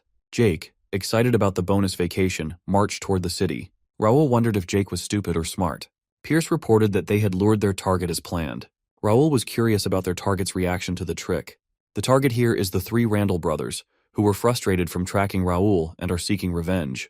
They tracked him down to the forest after they mentally healed from their last experience, and even lost their money and swords. At that time, they couldn't use their mana skills in the city. But this time, They were confident they couldn't lose with 12 knights and their leader, Jeremy, having power armor. Their guide led them through the forest. They realized the area looked dangerous but pressed on. They found chests of gold and valuable items, momentarily forgetting their goal. And best of all, they found some power armor. Meanwhile, Raoul and his men approached the city gate. Raoul's subordinates welcomed him with torches, happy to see him. Philip thanked them and reported the raid and rescue in the East Forest. Raoul asked about the others. One replied that they came after the mission. These were Raoul's trainee knights and first guild members. 6 had surpassed the expert level, and the rest were ready to become experts. They were gathering supplies from other hideouts. Raoul now had over 100 members, making it difficult for normal rogues to stand against them. Raoul commanded everyone to proceed into the city. The guards were shocked by their numbers. Raoul, carrying a young girl with blue hair, located the captain. The guard replied they had guided the civilians as requested. Raoul praised their work. The city's people were chattering, shocked by the rescue. Nakia, among the crowd, shouted for her sister. Raoul stepped down from his horse, telling Nakia that Nikki was safe, and she thanked him. Raoul said Nikki needed treatment at the mansion and called Bernard to make arrangements. Bernard confirmed a priest was already at the mansion. Looking around, Raoul thought to himself that he saved the lives of many who were supposed to be dead, changing the future of the alchemists who would have lived only for vengeance. He wondered if Nakia would still be a grand alchemist like before. He worried that the items and potions Nakia was supposed to invent might not even appear in this world because he had changed her future. Raoul thought he still needed Nakia for the county's future, and acknowledged that everything started to change when he came back to the past. He didn't care if history changed and wouldn't hesitate to take away someone's future. Raoul no longer considered himself a kind person. Even today, he could have saved more people if he had acted faster, but he chose to focus on the quest and gain Nakia's interest. He still completed the quest overnight and saved everyone he could have. Raoul believed the city would be safe now and that the mayor would visit with rewards when the sun came up. Despite his success, Raoul felt uneasy as he watched an old villager cry for her son, who didn't make it back. Seeing this old woman cry made him think about the lower-class people who couldn't pay for commissions. Looking back at his actions, he realized they were entirely for quests and levels. He had never had a conversation with people unrelated to the quests. Despite telling himself he would live in the present when he was reincarnated, he realized he was still just playing around like it was a game. Raoul pondered if simply following system-determined quests was the right path. He realized his plans were based on player Beidou-Yun's perspective, and questioned if this limited his options. He recognized the need to find something unique to his identity as Raoul, a nobleman of Connect, to avoid repeating past failures. As he rode with his men, Raoul asked Philip about the disheartened people they saw. He instructed Philip to provide consolation money and job assistance to those who lost family or had family kidnapped. Raoul felt bad for adding more work for Philip, knowing he came to fight. Philip remarked that the young master's behavior was unexpected, thinking Raoul only stepped in when it benefited him. He reassured Raoul that the others wouldn't mind, unlike some other person. Jake humorously complained at this comment, claiming he doesn't hate doing good things as well. But more importantly, he asked if he would still get days off. Anyway, the crowd cheered for Raoul and Count Ashton. Raoul thought the citizens' support would help when dealing with other guilds. He acknowledged it was calculated and beneficial, and considered staying longer to level up and gain practical experience. Within all the commotion, a hooded man with a gray beard observed Raoul from the crowd. The following day, Raoul met with the mayor. The mayor expressed gratitude, saying he could now take a breather thanks to Raoul. Raoul humbly replied, believing the mayor would have resolved it anyway. The mayor admitted he couldn't sleep after hearing about Mira being targeted by the Empire's forces, and thanked Raoul for his report, which prevented big trouble. Raoul was surprised by the Empire's presence in Mira and commented on their long-term secret operations. The mayor mentioned past missing cases and the treaty limitations on Mira's military capabilities, expressing frustration. According to this treaty, Mira can't have an army. The only thing they can get are guards. Even with that, they're still not allowed to show their full abilities outside the city. The mayor noted that someone from Randall Viscounty claimed credit for destroying the spy's hideout and demanded compensation. Raoul had anticipated this and instructed the mayor to let Randall Viscounty take credit. Although unhappy, the mayor agreed, suggesting Raoul could gain a great reputation and royal reward by claiming the achievement himself. Raoul thanked the mayor for his concern but insisted on his plan, and that is to let the Randall Viscounty attract the Empire's attention. The mayor, wondering about an appropriate reward for Raoul, asked what he wanted. Raoul requested access to the mayor's study, known for its valuable books. The mayor, smiling brightly, granted permission and even offered a book as a gift. Raoul thanked the mayor for his generosity. However, the mayor won't pass this chance to show off how generous he is. The mayor's assistant led Raoul to the study. Raoul was impressed by the collection, recognizing it as a treasury of skill books. He goes around the study searching carefully for the book he wants. Then he spots an interesting one on the bookshelf. Using his psychokinesis, Raoul brought the book to himself. It contained studies of ancient rituals, spells, and mental cultivation methods, identified as a special rank S book beneficial for his psychokinesis skill. Raoul was glad to acquire such an item, recalling his past struggles with spiritual power capacity. He knew the S-rank meditation method would ensure he wouldn't run out of spiritual power this time. Raoul understood that psychic abilities, though seemingly limited at first, would greatly enhance with increased level and power, making it easier to increase his proficiency. Raoul thought about whether he could return to his previous life's level before the full-scale war with the Empire. He believed he could turn the tables and so looked forward to that day with a bright smile. Afterward, Raoul chose a moderate mana ring in the Ronaldo treasury, knowing better treasures awaited in his hometown. He wondered if they should reorganize personally, something he had been putting off. Raoul completed all 70 quests he had gathered in one night. He collected skill books below C rank, rare items, and 50,000 player-only coins. Checking his stats, he was satisfied, realizing his body stats had reached above 65 in 1 month. His mana and spiritual power had exceeded 70. He was confident he was now skilled. Raoul knew superhumans like swordmasters or high-tier psychokinesis users had stats around 90.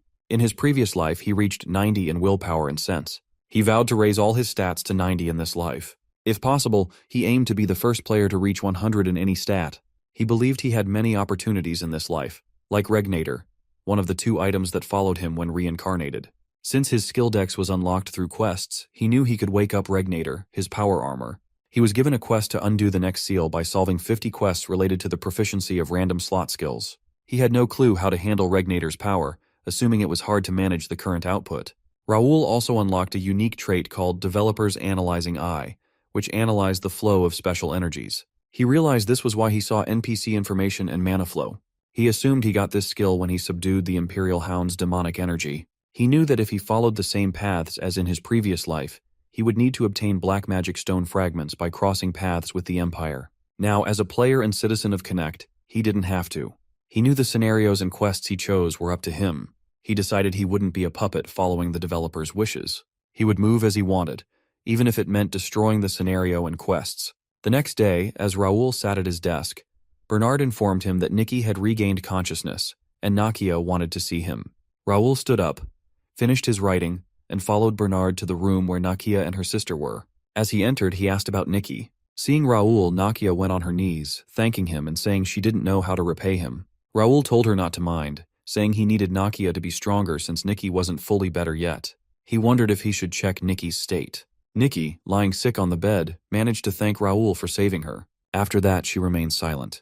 Nakia apologizes for this since her little sister is pretty shy. Raoul doesn't see an issue with that. It's sad to see how she's ill, so he decides to check Nikki closely with his analyzing eyes. As he stared into Nikki's blue eyes, he was shocked to see a pool of endless possibilities. He couldn't believe no one had noticed this about Nikki. He wondered if his eyes were playing tricks on him but knew there was no way his eyes deceived him. Raoul was in shock, realizing that Nikki had great SS potential. Her low stats were due to her illness, and he wondered if he could cure her to reveal her true power. He muttered in disbelief, frozen where he stood. Nakia called out, snapping him out of his shock. Raoul quickly replied that everything was fine and decided to investigate Nikki's illness further. A few days later, Raoul, sitting in his study, felt confident about his progress in Mira. They had found more rogues and traffickers, rescuing around 50 more people, making Mira the safest place. The guildhouse construction was complete, and some members lived there. Many rescued civilians were willing to work for them, bringing in talented workers. Raoul was confident in every aspect. As he was deep in thought, Bernard announced Nakia's arrival. Raoul offered her a seat and asked about Nikki. Nakia replied that Nikki was doing much better, thanks to the priests, and thanked Raoul for his help. Raoul, knowing Nakia wasn't being entirely truthful, smiled and replied courteously. Snapping out of his thoughts, Raoul told Nakia he wanted to talk to her. Nakia asked if it was true that he was leaving today, saying she hadn't properly thanked him yet. Raoul confirmed he was leaving and mentioned his tight schedule. Nakia, looking scared, asked how she could help him. She thought Raoul might be like other greedy nobles she had met. Seeing her expression, Raoul reassured her and handed her some papers. Nakia scanned the papers and was shocked after reading them. It was a pardon letter, stating that all her past sins were forgiven and all charges were dropped. Nakia couldn't believe her eyes, and Raoul smiled, saying it was easily settled with money. Raoul had used a lot of money to get permission from the Alliance, knowing Nakia's worth. As Nakia stared at the pardon with the official seal, she couldn't hold back her tears. She thought about the 5 years of suffering due to mana restriction, something she thought she could never escape. Realizing Raoul had solved it easily, she felt it was arrogant to compare him to other nobles. Tears fell like silver rain. Raoul asked if she was okay with it, and if she could tell him how her mana was restricted. Nakia explained that as a child, her alchemist teacher saw her talent and helped her join the Alchemist Association. She made a name for herself as a young, talented alchemist and mastered three-circle magic at 13. But misfortune struck with a disease outbreak in her hometown, and she lost her family. Only Nikki was left when she returned. Nikki's situation was dire. She had an incurable disease, likely due to hazardous substances around Nakia. Despite Nakia reaching the 5th circle in alchemy by age 18, she couldn't cure Nikki. Desperate, she broke a taboo by using alchemy on Nikki, keeping her alive with stolen materials.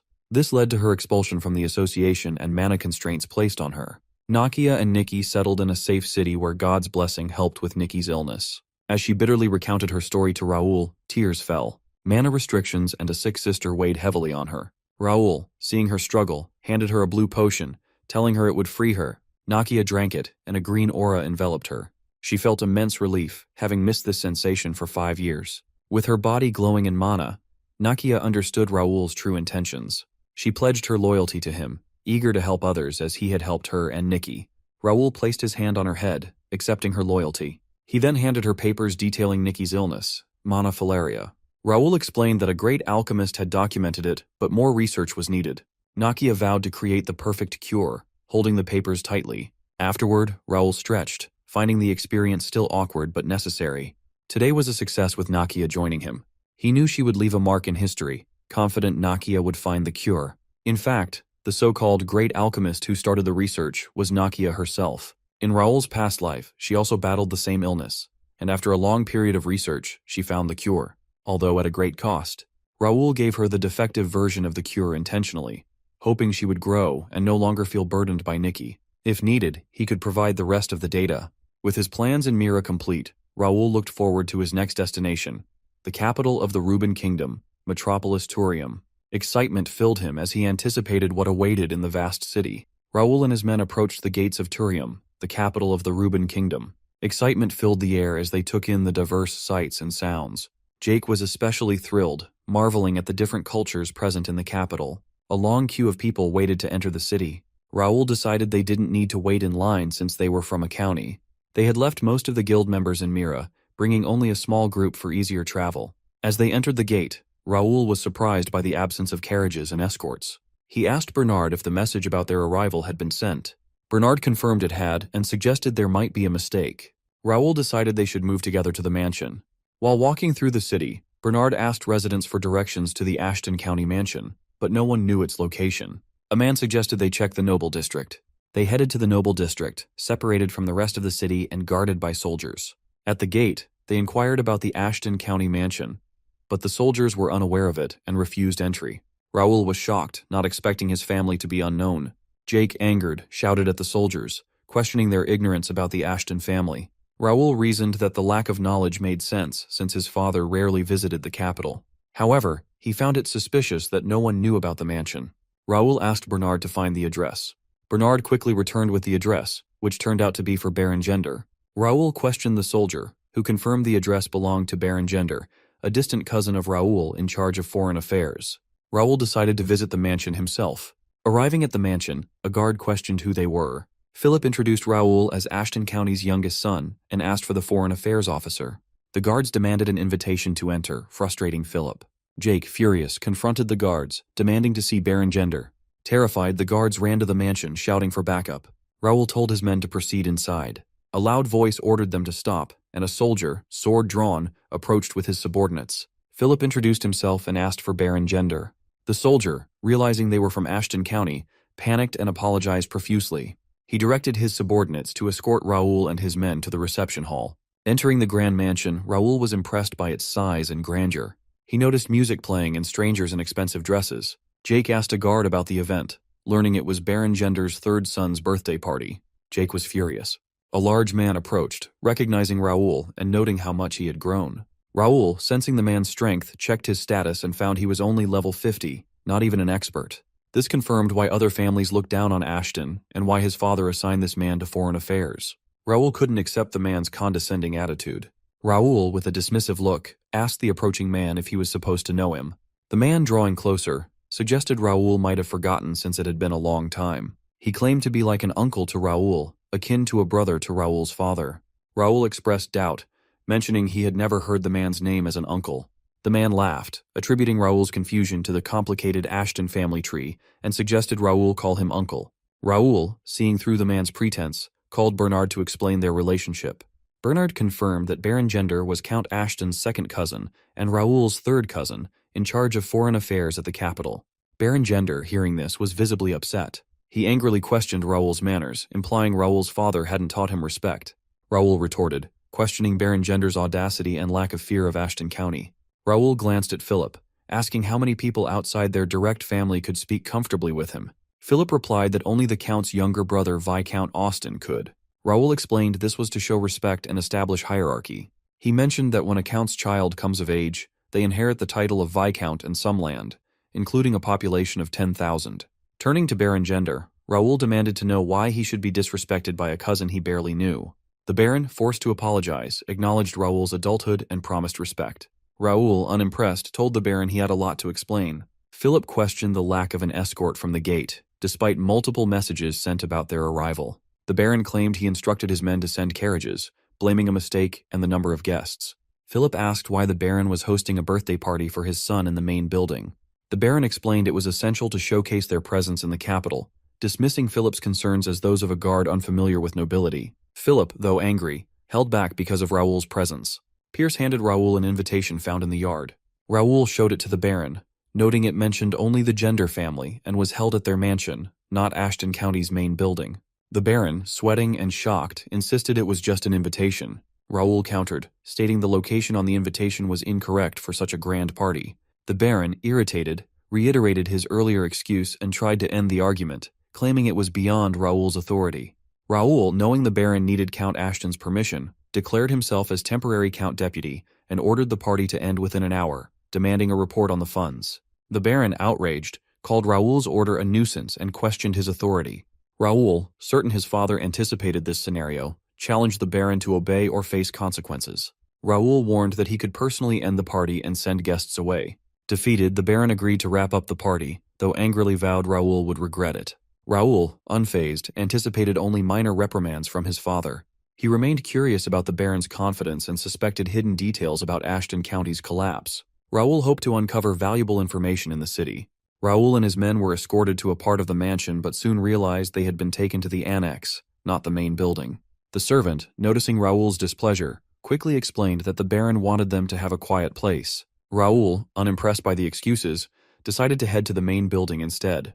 Jerking his horsewhip to make a 360-degree turn, Raoul led his men at full speed to the main building. Barging in, he was shocked to find the Baron's entire family living there. With a stern expression, he demanded an explanation. The Baron nonchalantly claimed they were just borrowing the space since it was rarely used by the Count and his family. Raoul, infuriated, ordered the Baron and his family to leave immediately. He threatened to slice off their heads if the mansion wasn't emptied by the end of the day. At the same time, he stripped the Baron of his position. The Baron, full of rage, left without a word. Raoul, observing the Baron's departure, thought it was time to find the materials he needed. Entering the office, Raoul was relieved to find documents related to the management and finances of the mansion still there. He realized the Baron and his family had been complacent, thinking nothing significant would happen overnight. Fortunately, Raoul's background in business administration and Bernard's expertise in mansion matters came in handy. Philip informed Raoul that the Baron had left quietly with his family, taking only necessary clothes. Raoul, skeptical, thought it was obvious the Baron planned to return. He believed it was better to quickly weed out the rotten parts and catch the Baron off guard. Pierce speculated that the Baron might have other backing, but Raoul dismissed the concern, confident in their county's strength. Jake, in high spirits, encouraged Philip and Pierce to explore the mansion and follow the young master's lead.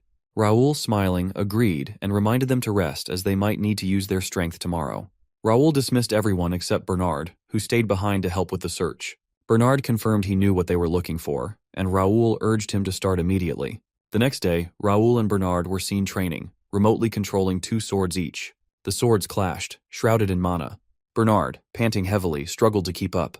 Raoul complimented Bernard's improvement, noting his remarkable progress since awakening his superpowers with the skill book. Raoul recognized Bernard's exceptional talent and potential. Raoul admired Bernard's precise handling of weapons, thinking it was remarkable for a wind mage. He estimated Bernard would reach the intermediate level in 6 months and become a rare multi-talented psychic.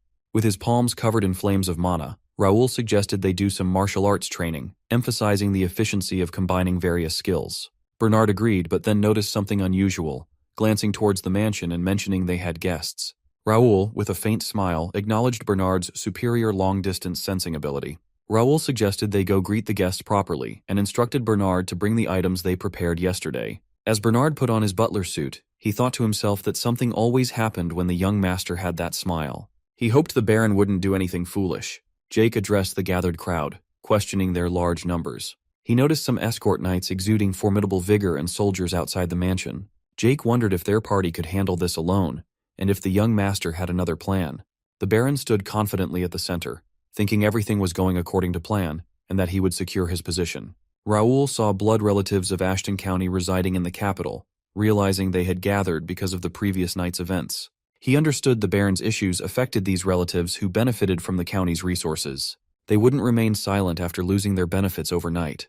The Baron believed it was a mistake to hold the party in his name and use the office, but he thought Raoul only knew how to act like a noble and considered him naive. With a malicious grin, he intended to exploit the situation. As Raoul walked among the gathered people, some commented on his appearance and relation to them, while others mentioned his accomplishments. Raoul addressed the crowd confidently, acknowledging the large gathering and asking if it was due to the matter with Baron Gender. The Baron confirmed, saying the relatives were angry at Raoul's unreasonable behavior and suggested he apologize. Raoul inquired if the Baron represented everyone and promised to sort out right from wrong. The Baron mocked Raoul, claiming the mansion had been managed by blood relatives for decades and wasn't a playground for a young brat from the main family. The crowd echoed the Baron's sentiments, complaining about the main family's treatment and the Count's subsidies. Raoul realized he wouldn't have time to explain the Baron's actions and focused on the immediate situation. He identified 5 groups present: Ashton County's blood relatives, spies of the Imperial Hounds, knights of the Delamian family, knights of the Randall Viscounty, and family traitors led by Titus, Raoul's eldest cousin. Raoul's father, Count Melvin D. Ashton, had 2 brothers, an older brother, Jaden, and a younger brother, Austin. Among the 3, Melvin was the most talented. Due to primogeniture, Jaden was expected to be the next count, but Jaden was arrogant and violent. If anything bothered him, he would hurt or kill them. One day, Melvin achieved intermediate expert and got more support than Jaden to be the next count. Jaden felt his position was about to be stolen, and out of jealousy, he tried to assassinate Melvin. Though the attempt was stopped and Jaden was caught in the act, he lost his privileges. Over time, Melvin became the count while Jaden still got the title of Viscount and a large amount of land. However, Jaden could not accept losing his title to his younger brother. He ended up selling his assets to a rival family known as Marquis McNeil and left with his followers. This all happened 15 years ago when Raoul was born. Seeing how Viscount Jaden's son was here, Raoul could tell where Baron Gender's allegiance lay. Raoul knew that people here did not lose anything from the incident 15 years ago, and therefore did not harbor any negative feelings towards Viscount Jaden. He knew these people probably thought they had a chance to push the Count and his family off and take their spot. Raoul remembered that in his past life, the Ashton County split into multiple factions and fell. He wondered if these people were making the right choice, but Raoul knew this was only true if he was not here. Determined to teach the people they made a big mistake and knowing full well what schemes they were planning, Raoul knew it was time to make his move. He addressed the gathered people, saying he had heard enough from them and would like to say something now. He called Bernard and Pierce to hand over the books in their hands to the people. As Pierce and Bernard started handing out the books, the people were confused, wondering what could it be. The title of the book was a report on the management and financial operation of Count Ashton's estate, with attached evidence and investigation materials regarding Baron Gender's embezzlement and misappropriation. Even the Baron was handed one of the books. When all the people opened the books, they were all shocked by the content. The Baron was shocked and nervous, his face filled with horror as he read the book's contents. He quickly protested, saying the book was fake. Even though the book's content seemed legitimate, it was hard to believe that Raoul, who had come the previous day, was now revealing this. Raoul, with a smile on his face, commented that now they should have some real talk. Raoul picked one of the books and opened it, reading that 200 trainees were getting free lessons. He asked the Baron where these people were now. The Baron, looking nervous with cold beads of sweat on his face, replied that the trainees gave up and ran away with the equipment. Raoul asked if all 200 really ran away, questioning if the Baron was saying the trainees were from somewhere else. Raoul noted it was weird how the Baron chose every trainee from outside the capital when the point of free lessons was to gain popularity in the capital. The Baron replied defensively, saying all the trainees ran away, and who he picked was up to him. Raoul agreed, saying since there were addresses in the book, they would find out more about it once they started investigating. Moving on to the next thing in the book, Raoul said it documented that the Baron gave 100 gold swords as presents to other barons. Raoul continued, saying according to the investigated report, all these barons received 10 gold replicas. Another report stated the Baron hired 100 C-rank mercenaries as mansion guards. Raoul asked the Baron where these people were, commenting there was no way 20 F ranks were all the Baron had there. Raoul continued, noting there were frequent parties at the main building, such as celebrations for the Baron's wife's party, the Baron's son's birthday party, hunting ceremonies, and so on. And Raoul doesn't get what all these had to do with using estate expenses. As he listed the atrocities, even Raoul himself was amazed by this and had to stay up pretty late to find all of this. The previous night, Raoul found out that some of the papers were fake. He had to sneak into the Baron's house with Pierce, where they found the real book of accounts using his analysis skills and Pierce's observation skills. Bernard organized them all and put them in a book. Raoul used his document copy skill to make copies of this book, certain that everyone here would now know how much the Baron had embezzled. Breaking the silence, Raoul stated that more than half of the estate expenses were embezzled. He asked if anyone disagreed with firing Baron Gender. The Baron started clapping, saying it was amazing, stating that Raoul really amazed him. He asked how long Raoul had prepared this, then called him a bad person as a nephew. Raoul wondered what the Baron was trying to do. The Baron proclaimed loudly, asking if anyone sensed anything fishy about this book they had been handed. The Baron shouted, saying he had never seen such a thoroughly organized temporary report in his life. He commented that formal investigations might get 2 or 3 pages of the report, but Raoul made a book with 30 pages. Raising the book to get everyone's attention, the Baron commented that his nephew claimed he made this book with 30 pages in a day, saying it made no sense. The Baron continued, saying it was clearly something Raoul made beforehand. He claimed Raoul was trying to fire him and restrain the family in the capital. The people who had gathered supported him, believing the Count would decline support for other families if Baron Gender got fired. They all shouted they would not let this happen. The Baron called one of his servants, Jackson, to bring a paper. He handed it over to Jake, with the Baron saying this was the paper with the list of their requests. He added that if Raoul signed it, they would excuse Raoul for today's disrespect. Jake reads it out loud. The first item on the list requested the ownership of the estate to be transferred to a joint title under the names of Baron Gender and other family members. The second item demanded that the management of the estate, including stewardship, be determined by the family members in the capital. The third item called for the sword skills exclusively shared within the main family to be shared without restriction among the branch family members. Jake loses it after reading this. He commented that everyone gathered had lost their minds. There was no way their requests would be considered. The Baron replied that Jake was really rude, questioning if this was truly what the main family wanted.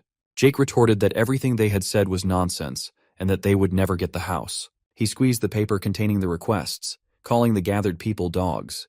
This upset the Baron, who pulled out a small knife from his suit pocket, asking how Jake dared insult them.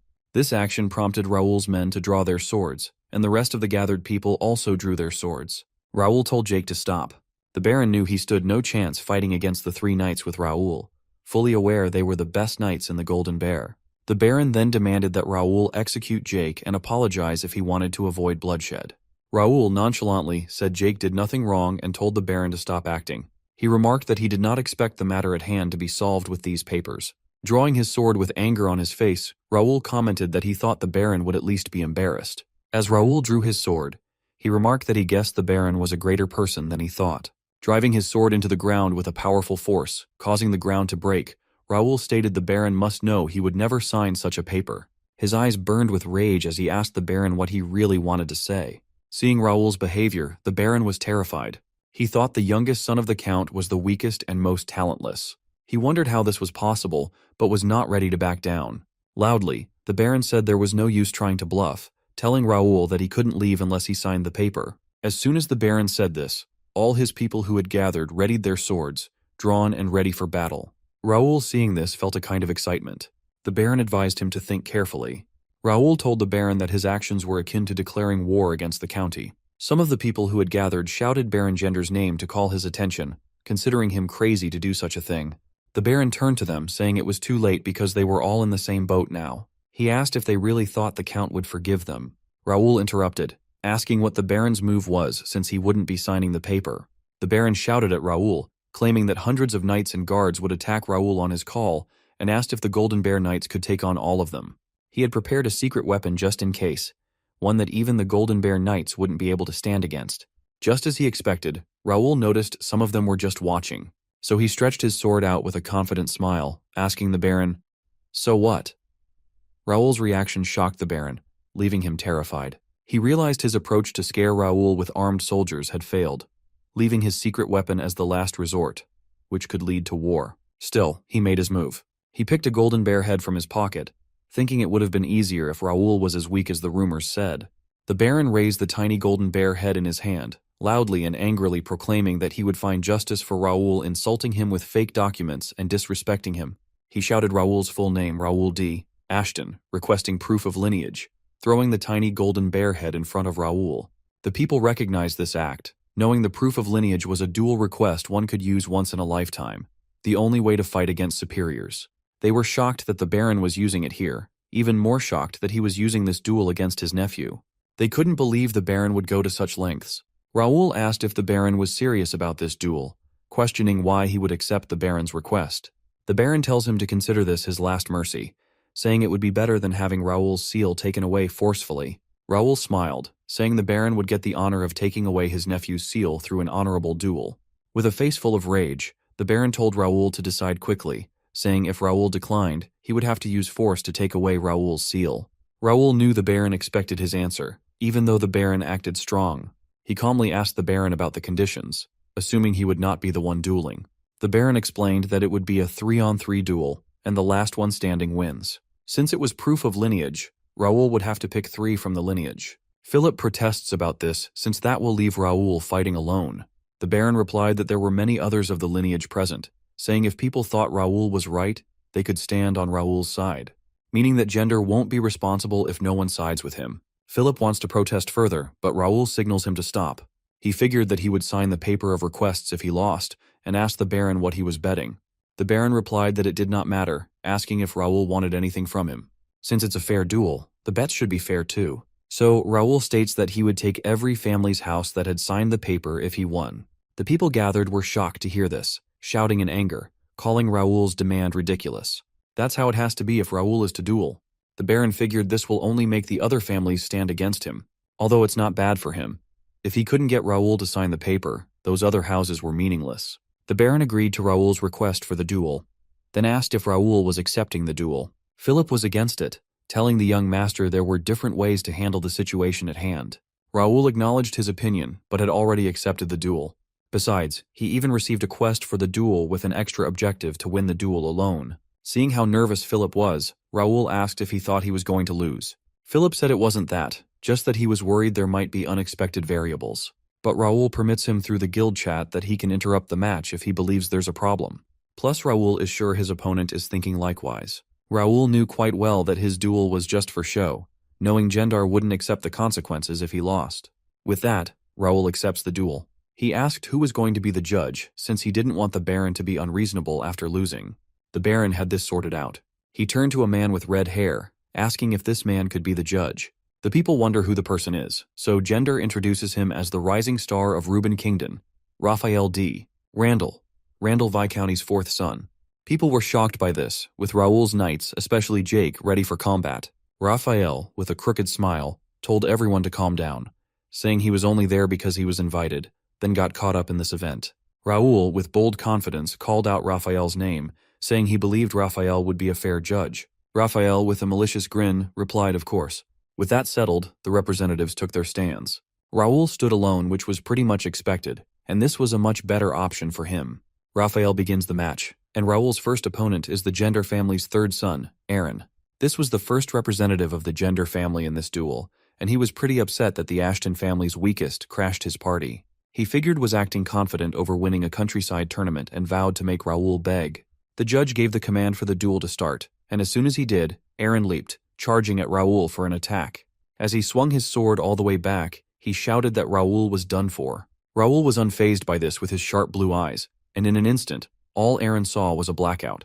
The judge did not seem too happy as he announced that the winner of this round was Raoul. Everyone who had gathered was shocked. All it took was a single strike for Raoul to win, and they couldn't even see it. The Baron was seen angry, calling Aaron a fool for letting his guard down and losing his chance to regain their family's honor. For the next match, a man stepped forward from the Baron's side, volunteering to go next. This man, wearing a shiny golden earring, was known as Baron Kepsi, one of the decent swordsmen in the capital, and the judge was excited for this next round.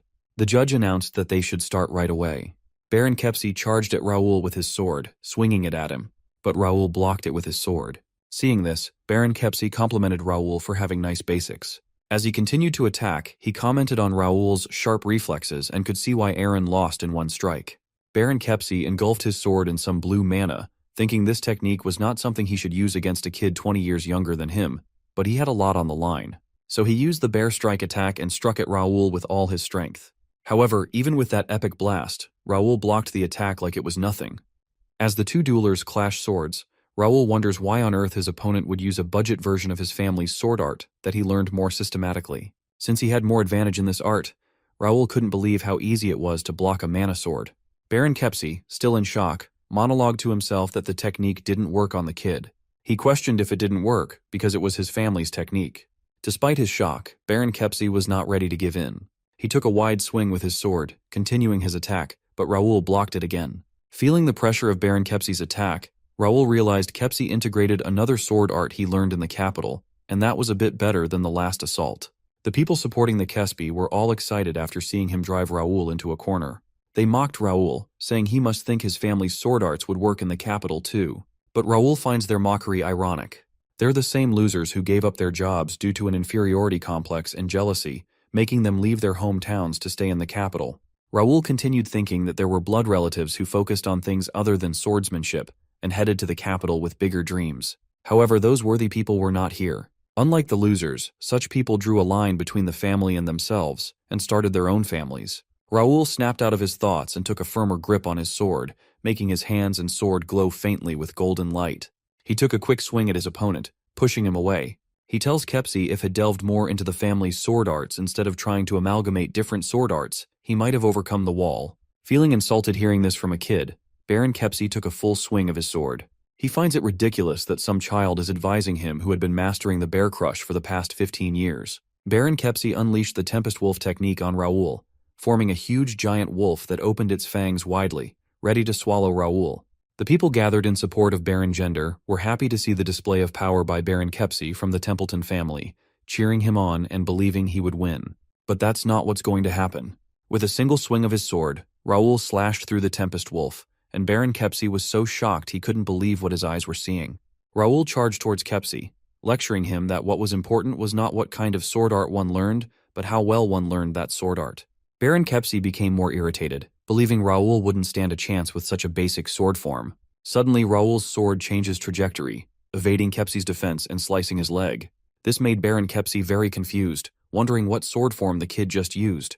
But Raoul was not done. He prepared for another attack while Kepsi tried his hardest to predict Raoul's attack. Then Raoul attacks, allowing Baron Kepsi to realize the attack was the 8th form, horizontal slash. He successfully defends and goes back to predicting Raoul's next move. But at this point, he couldn't tell his opponent's next move since Raoul was switching sword forms so quickly that he couldn't react. As Raoul hit him with another powerful sword attack, Baron Kepsi was surprised at how Raoul was connecting various sword forms. It was general knowledge that sword art consisted of sword forms, and these sword forms combined basic sword styles such as horizontal slash, vertical slash, and stabbing. However, it was easy to see through these sword forms, so it's pretty common to change them by linking different sword techniques. As Raoul slices up the Baron, Kepsi realized that this connection was happening several times in a short period, and it was so perfect that it was unpredictable. In an instant, Raoul's sword slashes Kepsi's hand, making him drop his sword. Then he points his sword at the man's neck, showing him that he didn't need any fancy techniques to win. The once confident and bold Baron Kepsi was now nervous and terrified. As Baron Kepsi fell to his knees in defeat, he thought to himself that with this level of visual acuity, reaction speed, and judgment, sword arts were not important. Then he finally collapsed to the ground. The judge declared Raoul the winner of this round.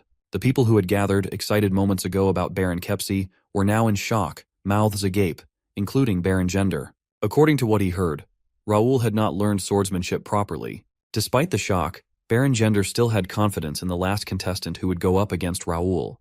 The people who had gathered to support the Baron got excited again when they realized who the last contestant was. The judge announced that he would call the last contestant to the front. He thought the whole thing was pretty entertaining because he got to watch the Ashton family eat away at their own flesh. He did want the little kid Raoul to lose, but honestly, who won had nothing to do with him. A huge man stepped forward with his sword on his shoulder. The judge noticed the man, recognizing him as Dave. The judge remembered that this huge man, the eldest son of Baron Gender, was not exactly a memorable one. But to Raphael, all this didn't matter. He just wanted Raoul to struggle until the end. The judge announced that the third match would now begin. As this huge man, named Dave, stepped closer to Raoul, he was carrying a huge heavy sword on his shoulder, moving forward with thick, intense mana. Raoul took a fighting stance, his eyeballs glittering with golden light. He didn't expect the Gender family to put in this much effort. Dave addressed Raoul as a little kid, telling him to give up on the match while he was still being nice. If not, he claimed he would cut off Raoul's limbs with the huge sword in his hand. He also told Raoul that if he planned to deal with him using those stupid sword arts, it would be a good idea to quit now. People saw this large mana sword and praised Dave for his expertise. However, Raoul doesn't care about what nonsense he has to say, telling him to bring it on, and thinks, half.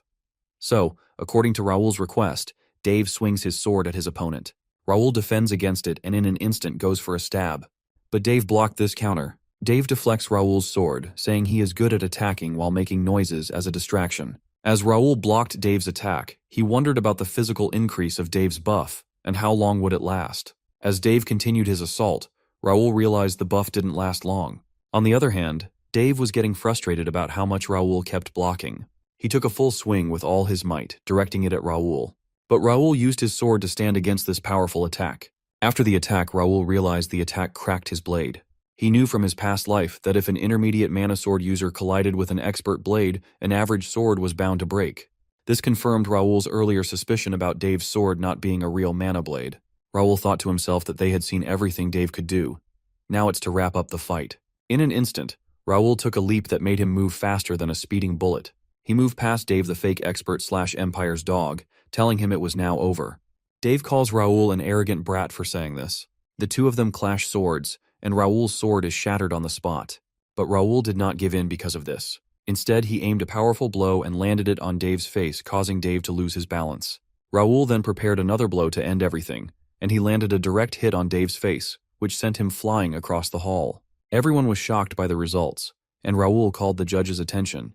So Raphael reluctantly declared Raoul the winner. Raoul, looking at his broken sword, commented to himself that it was unfortunate because he liked the sword. His men congratulated him, telling him he had done a nice job. Raoul replied, telling them it wasn't that hard.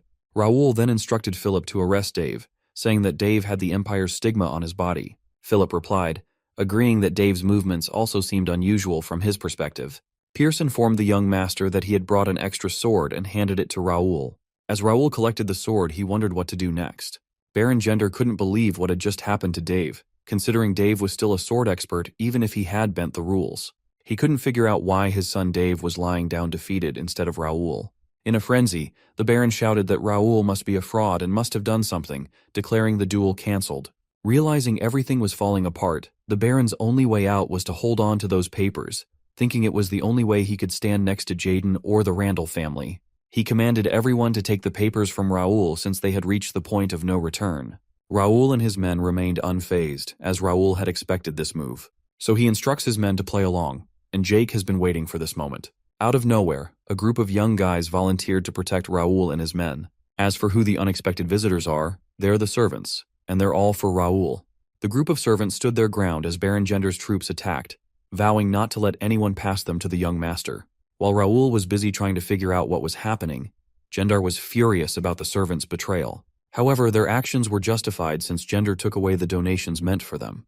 The servant continued, saying they had hated the county only because they didn't know it was the Baron who was stealing the donations meant for them. If it wasn't for Raoul, they would have gone through this unfair treatment forever. These servants were people recommended by Ashton County to enter the Royal Academy because they did well in the coming-of-age tournament. They got scholarships from the county to go to the academy, and since the academy's dorms were closed during the break, they had to stay in the mansion. Their living expenses were supposed to be subsidized during the break, but Baron Gender took away their allowances and used them as servants to save on employment costs. Jake couldn't believe all this, commenting that the Baron was crazy to do so much to steal, saying it was no wonder the Baron wanted to keep being in charge. Raoul commented that they gave power to the wrong person, saying he didn't think it was like this in the beginning. Jake asked the young master what they should do, telling him someone would get hurt if these people really started fighting. Raoul told Jake not to worry, saying a certain someone would soon arrive. Jake, shocked to hear this, asked who that was. Suddenly, everyone's attention in the hall was directed to the door, which seemed to be forced open by a giant man with guards running away in fear. The soldiers of the Baron, seeing this giant man, began to shout that they were in trouble. As this person crushes a soldier under his foot, the giant man, built like prime Arnold Schwarzenegger with a giant sword, is looking for who's causing trouble. The Baron and his people recognize this man as Dylan, the Count's heir, and wonder why he's at the mansion. Several elite-looking soldiers follow as he marches forward. A soldier stands his guard in fear, but that's obviously a big mistake. He sends the dude out the window, telling him to stay down. Of course, this is only possible since he's the strongest in the kingdom. Dylan scanned around, asking where the kid he was looking for was. His eyes lock on Raoul, who believes he might be in for a bad time. Dylan stabs his sword into the ground and heads to Raoul. But plot twist. He lifted Raoul up, shouting in excitement that he was happy to see his youngest brother, asking how Raoul was doing.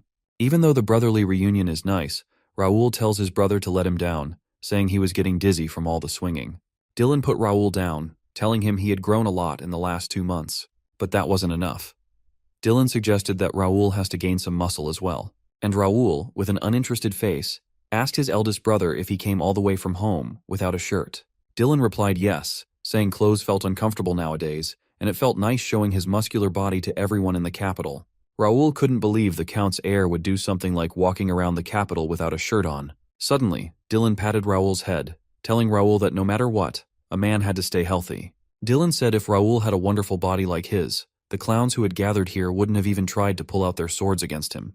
Dylan then faced the people who had gathered with the Baron, asking if they were now ready to end what they had started, questioning what gave them the bravery to pull out swords in the Ashton mansion. The armored knights who came with Dylan surrounded every one of the Baron's soldiers. Raoul knew the situation was finally over, but wondered what his eldest brother was thinking by bringing the vice-captain and all high-ranking knights here, resulting in 25 intermediate sword experts who could easily destroy the Baron's family. The Baron realized he was in big trouble with the turn of events. The advantage he was trying to take had turned against him, and he was now done for. Looking around, the Baron saw he was truly alone. He spotted Randall's fourth son, Raphael, who was hiding and observing the situation in the hall. Even the Brennan Republic Knights, whom the Baron had as his secret weapon, had turned away from him. The people he counted on were now useless. Dylan saw Raphael hiding and shouted, surprised to see Randall there. He told Raphael to come and greet him since he was like a brother. Raphael came forward, saying it had been a long time since they last met, while Dylan almost crushed his shoulder. After Raphael reminds Dylan he's the fourth son, Dylan asks him if he still took advantage of the kids with his third and sixth siblings. Raphael shouted that it was not so, saying it was a long time ago. Dylan's face suddenly turned scary, asking if Raphael was getting mad at him. Raphael shivered, replying it was not so. Dylan told Raphael it seemed like he had his fun today, and that they would be able to talk if Raphael continued like this. He dusts his shoulder, telling him it is now a family problem and wanted Raphael to stay out of it. Dylan asked what Raphael's response to this was, but Raphael quickly replied he had things to do at home, telling Dylan to do what he wanted. As Raphael was leaving, Dylan told Raphael to tell the first son of Randall to come see him if he ever wanted to duel.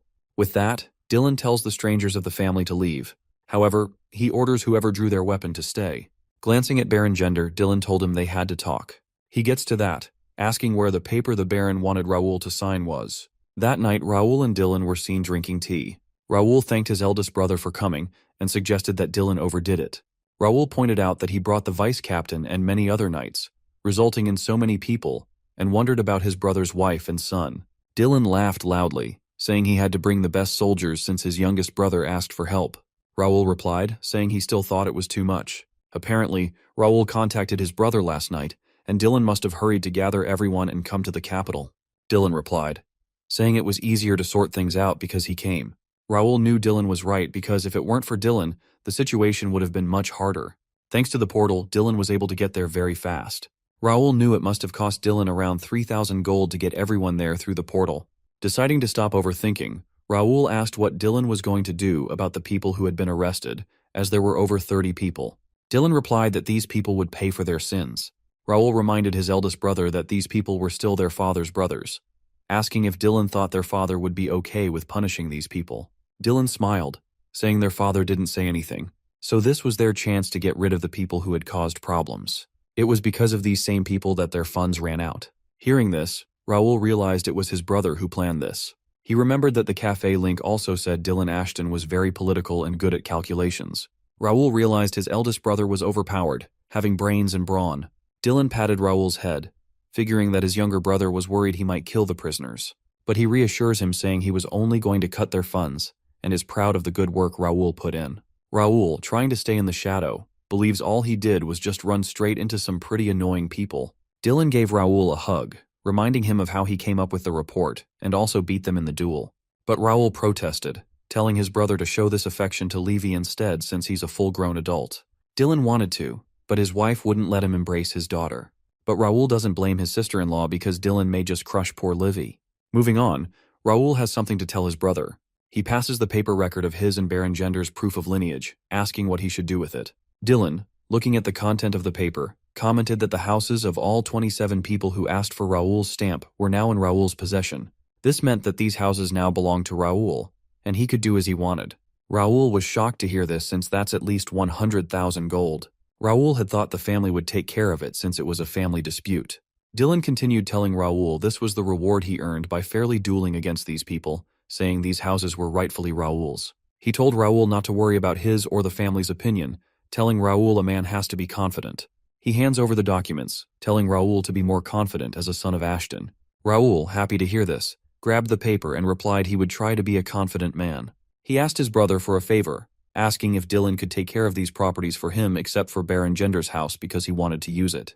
Raoul did this because he knew the value of these properties was different depending on who was holding them, and it would be quite the work to sell them all. Dylan collected the papers and assured Raoul that he would take care of the properties. He then told Raoul he would teach him something as a reward, telling him to see him in the morning. And that lesson is how to get ripped like Dylan, asking if Raoul was thrilled and excited to learn. Raoul says yes after a button drops into his tea. Dylan expected nothing less, saying their father and Lawrence were also curious about this secret, but he would only teach it to Raoul. Raoul is actually curious of how he builds his muscles. He remembers the hellish month he spent training with his brother and vowing never to train with Dylan again. Soon the day of the academy admission came. As Raoul stepped into his horse carriage, the mansion's servants wished the young master to be safe. Bernard wished the young master great results on his placement exam. Raoul replied that he would go easy on it, saying there was no reason to go too hard on a children's test. Dylan asked if Raoul was really going to go easy, and Raoul replied yes, asking if there was a need to try hard. Dylan, smiling, said he would go back when Raoul's admission was over, telling Raoul not to worry about him and to do what he wished. Raoul was shocked by his brother's casual reply, having thought Dylan would tell him to try his best. His plan was to go easy on the entrance exam and just graduate from the academy since it was not his true purpose. He knew trying to fit in with the kids would only tire him out, which is why he decided to go easy. After Raoul and his companions made their way to the academy compound, Raoul commented that it was pretty busy. Dylan replied that this year was special because people who delayed their admission were all here now. Hearing this, Raoul was bothered, wondering if something had happened and if the cafe link didn't have any information about the academy. He also got the list of nobles expected to enter this year and was quite sure something was happening. However, he wasn't expecting too much from academy life, so he shrugged it off. Shortly after, it was announced that a few members of some big families were admitted, including Raoul. Raoul was shocked to hear this, so he turned to Philip since he assured him there would be no lineages of warrior families this year. Philip replied there was no news about this when they left Mira. Raoul realizes he didn't get any news because he spent a month training with his brother, so he gets the feeling something's up and asks Dylan for an explanation. However, Dylan leaves it as a secret for him to find out and congratulates him on his admission. Seeing his brother's behavior, Raoul was sure something was going to go wrong, but he proceeded inside the academy hall. There, he told Jake and Pierce to go around and gather some information, including information about the test center. Raoul knew the whole thing would be a pain. He thought to himself that there were supposed to be easy participants, but he could recognize many higher-up nobles. Even with these changes, Raoul still decided to proceed with his plan. Shortly, it was announced that the admission ceremony would begin shortly. One of the academy instructors addressed everyone present, welcoming them all to the Reuben Kingdom Academy, and then introduced the staff members. Raoul was sure he didn't need to pay attention because he had already researched the staff members and knew the academy hardly recruited new staff members. However, Raoul's shocked by who gets presented, Alfredo Gray.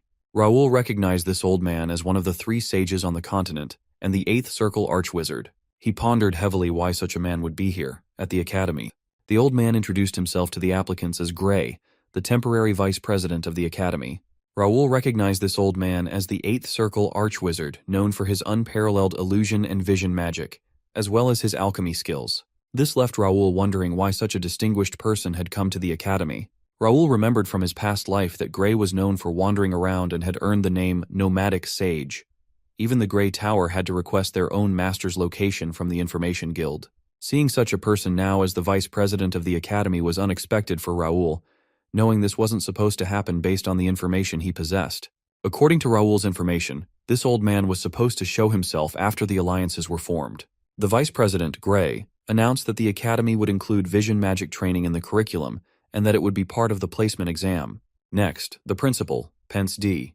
Templeton, echoed the vice principal's statement about the curriculum change, so the students were required to pay attention to the materials that would be shared. Raoul was still not convinced about this and planned to go easy on the exam. The principal continued, saying there would be a special reward for one outstanding student in the placement exam, wishing all the applicants good luck. Hearing this, Raoul was intrigued by the special reward, thinking the exam was just for dividing classes, and had never heard about a reward. At this moment, his screen popped up with a quest where the goal was to get into S-class through the placement exam, with an extra objective to be at the top in the exam. Raoul believed that this quest was not hard.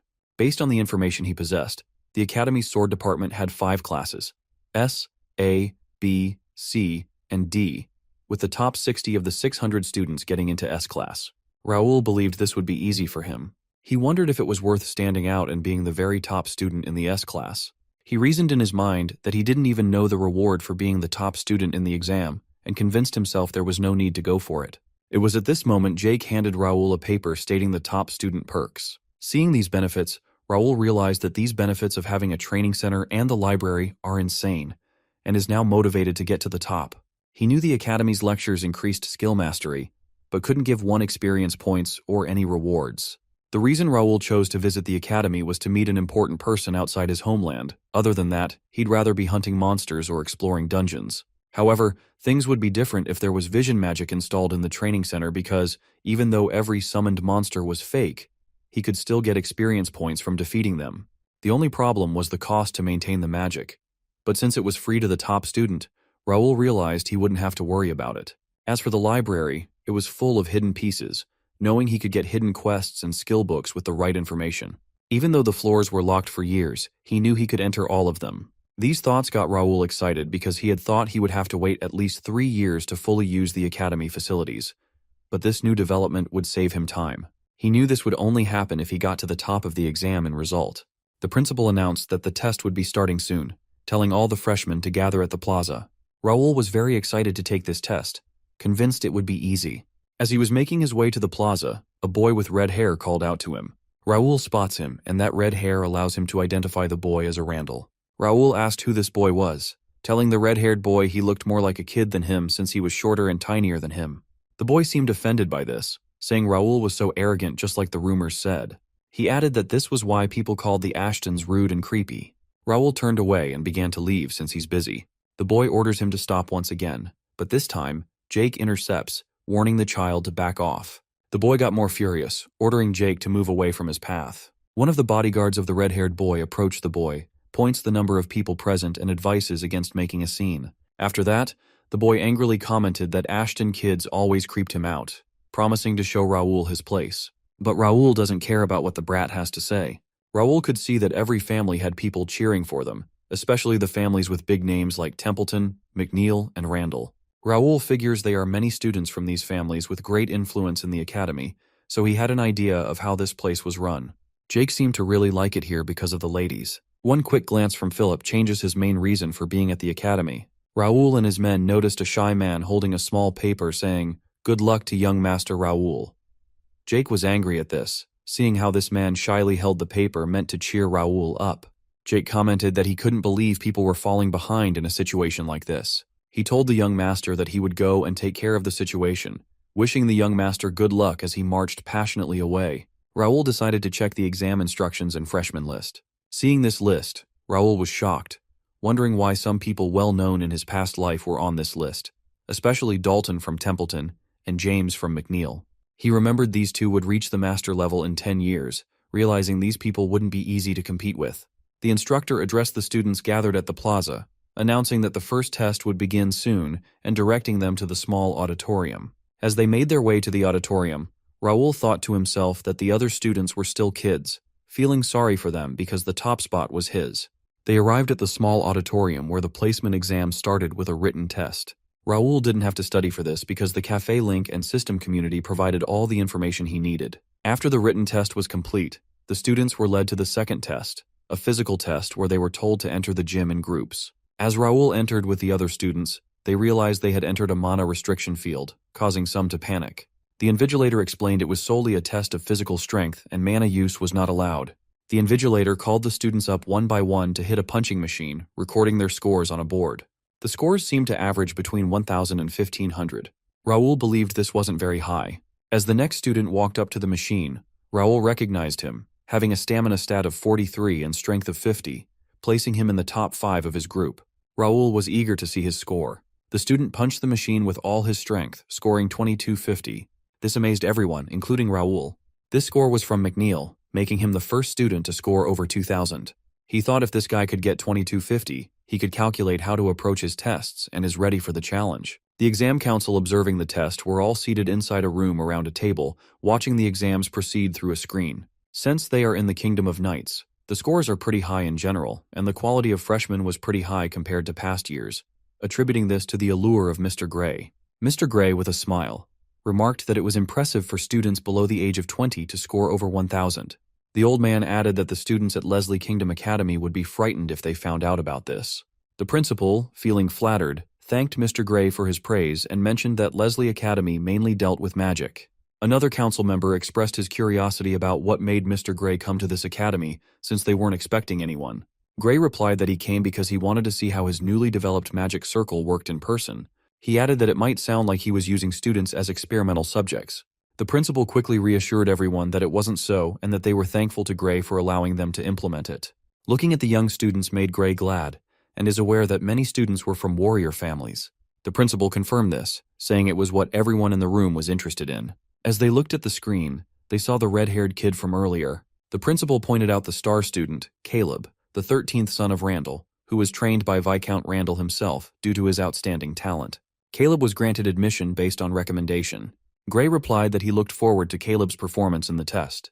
When it was Caleb's turn to punch the machine, he punched so hard that he scored 3,005, making that the highest score. Every council member was amazed by the performance, acknowledging that Caleb was built different. The principal announced that the next person taking the test was James from Marquis McNeil's family, Lord Clifford's direct grandson. Apparently, the Order of Chivalry wanted him thanks to his talent, which was said to be beyond the level of the academy. Without further ado, James landed his powerful blow on the machine, scoring 3,500 on his first hit and 3,612 on the second. All the exam panels at the table could not contain their shock since James just surpassed 3,500 both times he punched, with 3,612 now being the highest score ever recorded by a freshman. Even Gray applauded this, pointing out that the Knights barely scored above 3,000 when the machine first came out. The next person in the queue was Dalton, a swordmaster's grandson, and this was his first public appearance. Dalton punched the machine and recorded a first score of 2,900. A council member was shocked by this, while another asked what was wrong since it was lower than the previous score. However, what's interesting is that Dalton hit the machine with one arm behind his back in a stylish manner. Dalton hit the machine again, still with one hand behind his back, stylishly, and this time scored 3,008. The principal had forced Dalton to join the academy even though he didn't seem happy about it, hence his nonchalant behavior. This begs the question of what would happen if he hit the machine seriously. He commented that it was just as expected of Templeton, who held the title of the strongest fits. Count Randall suggested they go for a meal since they already knew the rankings and there was no need to keep watching. Gray replied, saying he was pretty sure there was one more left from the famous families. Before the old man could mention the person, Count Randall says they didn't need to watch him. According to the rumors, he wouldn't have made it to the academy without his family's recommendation. Plus, he's only 15. This boy is Raoul, and the council members were shocked to hear this, asking how a 15-year-old child could survive since most freshmen were around 19. Count Randall laughed, saying some students gave up on graduating from the academy and only came for the experience. He added it was unfortunate for a warrior family to undergo such shame. Out of nowhere, Dylan, who had been sitting in silence all along in the room, draws everyone's attention. Count Randall wonders who this man is, but Gray seems to have met him earlier. Dylan began to approach them confidently, saying it was an honor that Vice President Gray remembered him. With a body and intimidating face like Dylan's, there was no way Gray would forget. Anyway, Gray was curious about why Dylan laughed, asking why. Dylan replied with a smile, saying it was funny hearing old man Randall blabber in a manner one would call egotism. He asked if Count Randall ever thought the reverse might be the case with Raoul, suggesting Raoul came here early because he had nothing to learn from the academy. Count Randall leaps onto the table, informing Dylan that no one had ever graduated from the academy before 20, and that there was no way this 15-year-old kid could do it. Dylan teased Count Randall, basically saying, "Never say never." But Count Randall calls Dylan arrogant, asking if Raoul could leave a mark on the academy's history. However, Dylan's no prophet, so he doesn't know. But he's still curious about what's going to happen. As these two continued exchanging words, the principal stopped them, telling them not to embarrass themselves in front of their guest. Anyway, the council watched as Raoul stepped forward for the second test. One of them remarked that it seemed like his face was glowing, and another asked if Dylan and Raoul were really brothers. Dylan confirmed, saying that Raoul was their family gem. While the talk goes on about Raoul's good looks, Count Randall gets irritated by the comments, telling everyone to be quiet. Dylan already knew that old man Randall was trying so hard because he had an idea of Raoul's skills due to the barren gender incident. Knowing that old man Randall was trying to turn the council members' attention to his son, Caleb, Dylan was worried about Raoul. He wondered if Raoul was really going to take the test easy, just as he said earlier. Raoul steps forth and punches the machine. The council members were in shock. Even the principal was willing to give Raoul a perfect score for that. Raoul scored 29.99 on his first try, and that was pretty impressive, considering how old Raoul is. As Raoul was getting ready for the next score, the council members cheered him on from their room, saying he should not be discouraged by his age. Raoul punched the machine again and the crowd goes wild. Dylan was proud of his little brother as he managed to score 36.15, which is 3 points higher than the highest score. Seeing this, he figures it was all planned out and considers him a clever guy. After Raoul landed his blow, he was relieved that everything went according to his plan. The invigilator told Raoul to get back to his seat. He walks away while everyone's speechless from his performance and takes a seat. From there, he reads the report given to him through the screen that popped up. It informed him of the different highest scores. Then he gives an instruction to keep track of the students with scores over 2,500. With that settled, he wondered if anyone noticed that he was overpowered. When Raoul reached the level of an expert, his physical strength grew exponentially. The extremely strenuous training that his brother made him go through raised his strength stat to 68. Raoul knew deep down that he could have easily scored 4,000, but he knew he had to match the freshman level so that he wouldn't stand out too much. This is why Raoul needed to gather information about the strength levels of other freshmen, so that he could pretend he was doing his best. Raoul used psychokinesis to reduce the impact when he punched, and had to use calculations from the game system to ensure he hit the right spot. He did this because the real danger to this world was still unknown, and he deemed it better to hide as much as he could. His plan was to hide his true strength before the other players show up, since people would find his power strange. Raoul showed off his power as rank 1 in his last life. As a result, the guilds analyzed his skills and hunted him for them, causing him to run until he eventually lost his life. He had no intention of making that mistake again. This time, he'll be the one hunting down any show-offs. The invigilator announced that the first test was almost over, and that the students should prepare for the next one. Raoul checks his stats and learns that the next test is the obstacle course. The test is based on strength and agility, so Raoul figures he'll have to control himself. He also hoped Dalton and James would do their best this time because he wanted to see where he stood. Raoul knew from his past life's memory that being a descendant of the Swordmaster family was a blessing, but also came with a fair share of responsibilities. Duke Marquis never forced his children to learn the way of the sword, but his children wanted to keep the #1 title, so they did their best. All this pressure to be the best caused Dalton to be unhappy. He was better than most people his age, but it also stressed him out because Dalton had a carefree personality. Dalton chose to enter the academy to get away from the boring training he underwent every day at home. In the present moment, Dalton questions why there was a test on the first day as a freshman and why everyone was so loud. When the test results of the second test were posted, Dalton wondered why James was in second place, which was not what he expected. Dalton had always won against James every time, but he knew James was his best opponent so far. Dalton stared at the test position board, seeing Raoul D. Ashton in the first place, and couldn't believe someone was better than James. This piqued his interest, making him more curious about Raoul. The invigilator announced that they would now be moving to the next testing site, telling the students to line up. Meanwhile, Dalton wonders about Raoul, until he finally meets him. Raoul asks who the stranger is. The blue-haired kid replied, saying he was Dalton. Looking at Raoul, he felt like he just saw a glimpse of a golden shine in Raoul's eyes, realizing that Raoul was really good-looking, but he believed Raoul was nowhere at his level. Since there is nothing important to say, Raoul takes his leave. Dalton was shocked by this, realizing it had been a while since he had been rejected. People always spoke to him more when they knew who he was. This fresh reaction made Dalton more curious about Raoul. A gentle smile spread across his face as he wondered what kind of face Raoul would make when he lost to him in the next test. All the students moved to the site of the second test. Raoul knew this test was quite simple because it was to check how fast one could run through the obstacles. The major challenge was that the students had to run with a full-body set of steel armor, and there were also a few traps placed in the way.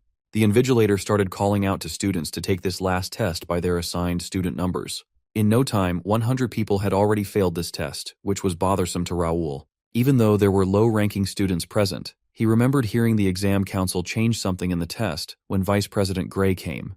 This made Raoul wonder what had been changed to cause so many to fail. Some students started passing, with the first student who passed having a time of 13 minutes 35 seconds, and the second having a time of 12 minutes 52 seconds. Later, a student passed with a time of 9 minutes 12 seconds, making this the best time so far.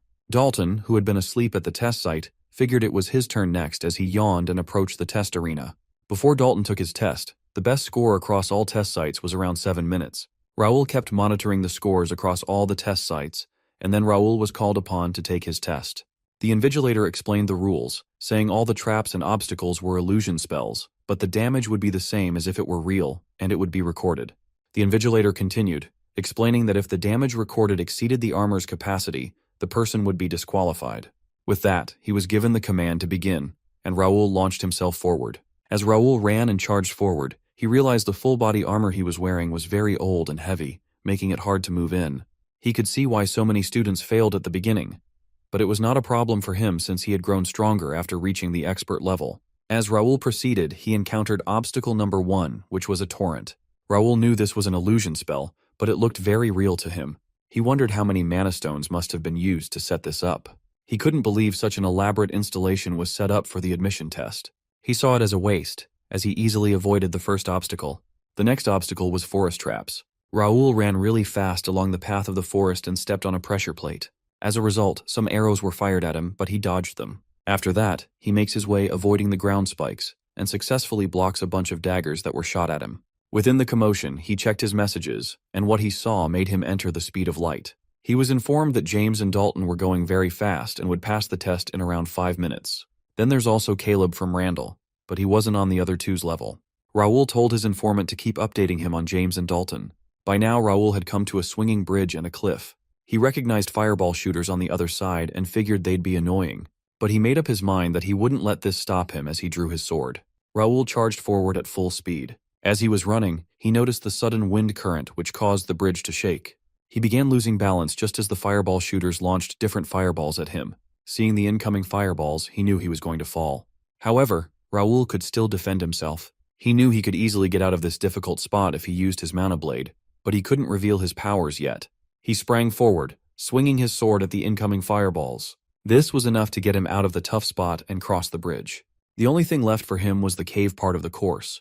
As Raoul headed inside the cave, he knew the traps would be harder to dodge and therefore more dangerous. But he couldn't stop, confident that there was always a way around every difficulty. James was also in the cave, with many arrows directed at him. But he used his shield to block the multitude of arrows. Things were getting annoying for him. He asked himself what he was even doing there since it was annoying to attend an academy at his age and deal with inferior students. James's pride stemmed from winning a tournament mostly participated in by people in their 20s and his experience as a capital guard. He saw coming here as a waste of time for him, who was soon to be a knight. He would never have come here if it weren't for his lord's direct orders. The presence of kids like Dalton and Raoul, who were closely competing with him, made everything annoying. Putting the task aside, he found it pretty embarrassing to lose to kids like them. He wondered when the cave would end until he saw a light. Whatever it was, he was determined to move forward, breaking incoming arrows with his shield. Soon he stepped out of the cave and his pastime was recorded as 5 minutes 15 seconds. Seeing this, James was very confident he was the winner of Test 3. Certain that this result would surely put him in the top spot. It doesn't take long until he discovers that Dalton is in first position, having finished with a time of 4 minutes 58 seconds. James was so shocked and frustrated, wondering how such a thing was possible. He believed he wouldn't even be able to get such a score even if the course was a straight line. The man of the hour, however, just saw it as a warm-up. James, looking at Dalton, was angry that Dalton messed up his plan, and even more frustrated that Dalton wasn't tired after such a grueling test. Dalton wondered where Raoul was, and James was shocked to hear this, wondering why Dalton suddenly showed interest in him. This annoys James because Dalton never showed such concern in their past duels. This reaction made James curious, but he decided not to be bothered, confident that a 15-year-old kid who wasn't an expert couldn't beat both his and Dalton's records. James believed he did his best, and that his record wasn't far from his rivals. He was certain the top spot would be his or Dalton's. Suddenly, a new high score was announced and displayed on the scoreboard. 4 minutes 55 seconds, belonging to Raoul, putting him in first place. The other students chorused that Raoul surpassed Dalton again by a little, wondering how he did it. Raoul was relieved that he matched the record well. James was shocked, wondering how this Ashton kid, who wasn't an expert, achieved these feats. Dalton saw Raoul as a very interesting guy, certain that academy life wouldn't be boring with Raoul around. The council members couldn't believe Raoul was in first place again in the last test, but most were excited about young Raoul being the top student in the entrance exam, congratulating Sir Dylan for his youngest brother's achievement. The principal commented that Raoul's movement was especially interesting, asking if Ashton County taught ranger techniques at a young age. Dylan replied that Raoul was special in their family, having learned various skills. Deep down, even Dylan was clueless about Raoul's skills. James used his bare fists to break obstacles, while Dalton's precise movements with his sword were reminiscent of Swordmaster Marquis. They both used what their families were known for. Raoul used a two-handed greatsword like a classic Ashton, but his movements were beyond anyone's expectations. Most importantly, Raoul didn't trigger a single trap while passing through the cave. Dylan realized that Raoul's movements were impossible unless he was an experienced rogue or ranger. Plus, he didn't use a mana blade like James and Dalton. He decided to give Raoul a good talk, possibly a scolding, for hiding the fact that he reached the expert stage and knew how to use a ranger's navigation skills. Despite this, Dylan was very proud of his younger brother. The placement exam came to a close, and Raoul's fellow brethren congratulated him on his victory. But he went inside his carriage to avoid attention. Inside the carriage, exhausted, he hoped the people at the academy fell for his trick of going easy on the exam. Raoul was happy that everything was going fine for now. Now he just needed to lay low. He decided to take some rest in the carriage, where he fell asleep. He begins to dream about his past life. In the dream, he was in such frustration and anger, asking why the man in front of him had killed the girl in his arms. The man, with a malicious smile, said Bei was acting like his family just died, reminding him that he was an orphan. This man was Han Gilju, the guildmaster of Daesung. Apparently they tried to recruit Bei, but he refused, which led to the current moment. Bei's expression turned scary, and Han teased him, saying Bei looked very scary for killing an NPC. For Bei, this lady who died in his arms was more than an NPC. He met her during the main quest, and she's been his guide ever since, with Bei spending more than a year protecting her from everything. She had become like family to him as they spent lots of time together, and Bei was furious he lost this lady to a guild irrelevant to the quest. Han commanded his men to kill Bei. Using his powers, Bei raised all the weapons present into the air and directed them at Han and his men. The knives and swords struck his enemies dead. Han, the last man standing, couldn't believe Bei was so overpowered, which made him question his gacha game luck. Anyway, Bei points a dagger directly at Han and demands to know why his guild is killing guide NPCs. Bei demanded from Han why he and his men were killing NPCs, asking if they were not afraid of the penalty. Normally, killing quest NPCs is extremely disadvantageous for players. It results in the player's account getting permanently deleted, along with other related accounts. The quest lines continue with new NPCs no matter how many times NPCs are killed. Bei asked why Han and his men were killing them despite the risks. Han, with a crooked smile, doesn't care about penalties, saying only peasants like Bei care about such things. Bei grabbed Han's collar, demanding a real answer, but Han doesn't see any need to answer since Bei was going to kill him anyway. Even if he died, he would just buy himself back to life. Bei knew Han was the grandson of a family that owns one of Korea's top 5 companies, Daesung. Even though Han is much wealthier than Bei, it still doesn't change his mind about killing him. After Bei killed Han, he swore in front of the girl he tried to protect that he would keep killing Han till he got sick of dying in the game, and also rid the game of the Daesung Guild. Raoul woke up from his dream, realizing it was the first time he dreamt about his past life. He felt something was off, then noticed that he had a message. He checks it out, and it's about an update coming to the game in about a month. Raoul was shocked, knowing this would happen eventually, but not expecting it so soon. He knew this meant he would see Han again and would protect the girl from his past life this time. The problem was he couldn't predict the exact time of the update, so he couldn't prepare enough. Now, knowing he had a month, Raoul realized he had to hurry and come up with a plan to dominate the scenario and gather as much as he could before other players joined. He knew future decisions depended on how he used this time, realizing he had to level up and expand his guild first. He also needed to visit the Academy Library and visit the other free cities as well. With how much is on the to-do list, he wondered if he had enough time for all this. So he decided to plan as much as he could tonight and make the most efficient and concrete plan. In some other location, Silver Zero, the Imperial Hound leader, holds a meeting. His subordinates started their reports. The first report was about the royal house, mentioning the king did not show himself except during regular meetings, and that the Sword Emperor did not show at his grandson's admission, but the president was present. Silver Zero announced that exactly 1 month from today, the grand plan would begin, and their hard work would finally pay off. As his subordinates got excited, Silver Zero calmed them, reminding them their roles were more important now, and this was just the first step. Silver Zero asked if Number 7 finished his investigation about Mira. Number 7 replied he wasn't certain of anything, but was sure Randall was involved. A different person commented this was nonsense because there was no movement from Randall and questioned if that's what really happened. Number 7 replied that the circumstances suggested so because the Randalls declared their conquest in Mira on the same day.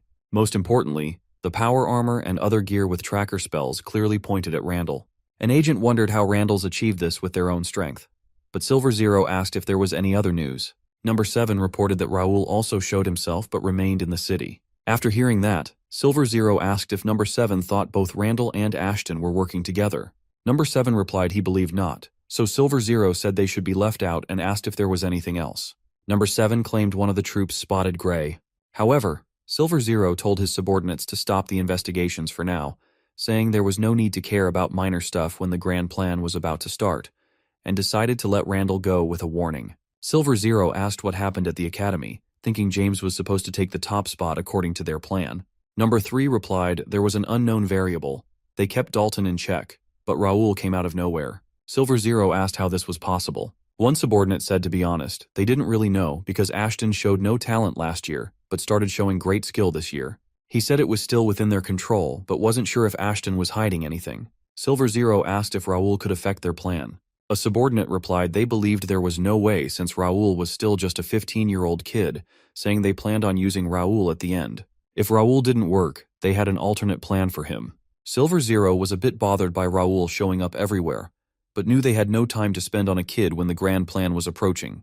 He told his subordinates that Gray was more important than Raoul, asking them to figure out why he showed up. Since the plan of using the top student to approach him has failed, the next plan was in order. Silver Zero asked if Number 8 was almost done with the underworld. Number 8 replied there was one guild causing trouble, but it was almost done, assuring their leader it would be taken care of before the grand plan began. Silver Zero told his subordinates to ensure there was no trouble a month from now, telling them not to let their guards down because one variable could ruin their plan. The next day came, and Raoul ended up staying up the whole day. He was sure that with his plan, there wouldn't be any trouble in the future. Raoul scheduled his classes to be 3 days a week of only core classes. A lot of students envied him for having brains, skill, and looks as he walked around the academy. Some students wondered why Raoul was in the academy since he was from a big family. They were sure if they had advanced sword skills like Raoul did, they would be knights by now. Seeing the glances of the students, Raoul told himself there was no need to get involved with them since the academy was only a small part of his life. Shortly, the system notifies Raoul of the placement exam results with him at number 1. After seeing this, Raoul found out he completed a quest relating to that, and the cheap rewards tell him that it wasn't a difficult quest. He still wonders what the mystery extra reward is, but he bets it's nothing much since it was a D-grade quest. After attending some classes, Raoul verified his suspicion that the classes in the academy were not as helpful as expected, even though they were core classes. He was even happier that students were avoiding him because he feared Caleb, Dalton, or James would bother him. Raoul wanted to keep it this way. Shortly, someone searches for Raoul with a scroll in hand. The person hands Raoul the scroll, which contained all the info about the perks he'll get as the top entrant. He was also told that Vice President Gray was looking to talk with him right away. A message popped up on his screen, indicating that the extra reward was meeting the Grand Sage Gray, a historical hero who fought against the Empire. Raoul felt a bit nervous, but also excited about meeting this man. After a while, he arrived in front of the office and knocked on the door. After Raoul stepped in, Gray greeted him warmly, asking Raoul to stand at the door for a moment while he took care of some paperwork. Raoul was amazed by the sage's appearance, having seen pictures and videos of Sage Grey in his past life. Raoul wanted to know more about the sage and used his developed eye to check the stats of the great sage. However, all the stats were hidden except for the information already known by the public. Raoul shivered, seeing the great sage acting as though he knew all of his movements, even though he was looking at the paper. However, Raoul decides to try something else. He points out the fact Grey was hard to meet, but Grey says he wouldn't have to worry about that since he'll be at the academy for a while. After that, he told Raoul to wait a little longer where he stood, saying he was almost done with his paperwork. Then the great sage told Raoul that he had a lot to ask him, including questions about Raoul's eyes. Hearing this, Raoul was really shocked, making him wonder who this great sage truly was. Hearing the comment about his eyes shocked Raoul, making him wonder who this old man really was. He wonders if Grey actually knew about his eyes or if it was just a guess. The old man, with a smile, commented that he was done now and apologized for making Raoul wait, adding that Raoul looked better up close. This made Raoul nervous, but he knew he had to be careful not to expose his secret. The old man offered Raoul some tea, which surprised Raoul as he thought Grey would use a spell to brew it. As the old man sipped his tea, he congratulated Raoul on getting to the top, saying his performance was exciting, but he still wanted to ask a few questions. Raoul wondered why this old man was so curious about him, believing he didn't do anything extraordinary. He commented, wondering why a grand sage was curious about him. The old man asked if Raoul knew about an organization called Imperial Hound. Raoul remembered that 50 years ago, the continent of Connect was in chaos due to the Crown and Empire's invasion, which nearly caused the downfall of 4 kingdoms. Heroes emerged in the most difficult times, putting their lives on the line to stop the Empire and push the enemies back behind the Monster Mountain. After the battle, peace reigned for 50 years, and conflicts between the kingdoms were resolved. However, they didn't forget to prepare for the next invasion. Alfredo built a tower to train talented people, and wandered around the continent searching for an alchemist named Nakia, who Raoul had saved. Grey had the ability to help Nakia with her expulsion from the association, but couldn't do this as he was handling important business. Grey heard about Nakia being pardoned, so he went to Mira and stayed there looking after her. He witnessed Raoul and his people's generosity, and figured out the truth behind the Imperial Hound's conquest. He also found out that Randall took advantage of Raoul's work and realized Raoul gave away the merit to a different family to avoid the Empire's attention. This was shocking to Grey because even though Raoul was young, he chose to prepare for the future rather than basking in the honor in front of him. It was even more shocking that Raoul did not want any compensation for helping the civilians either.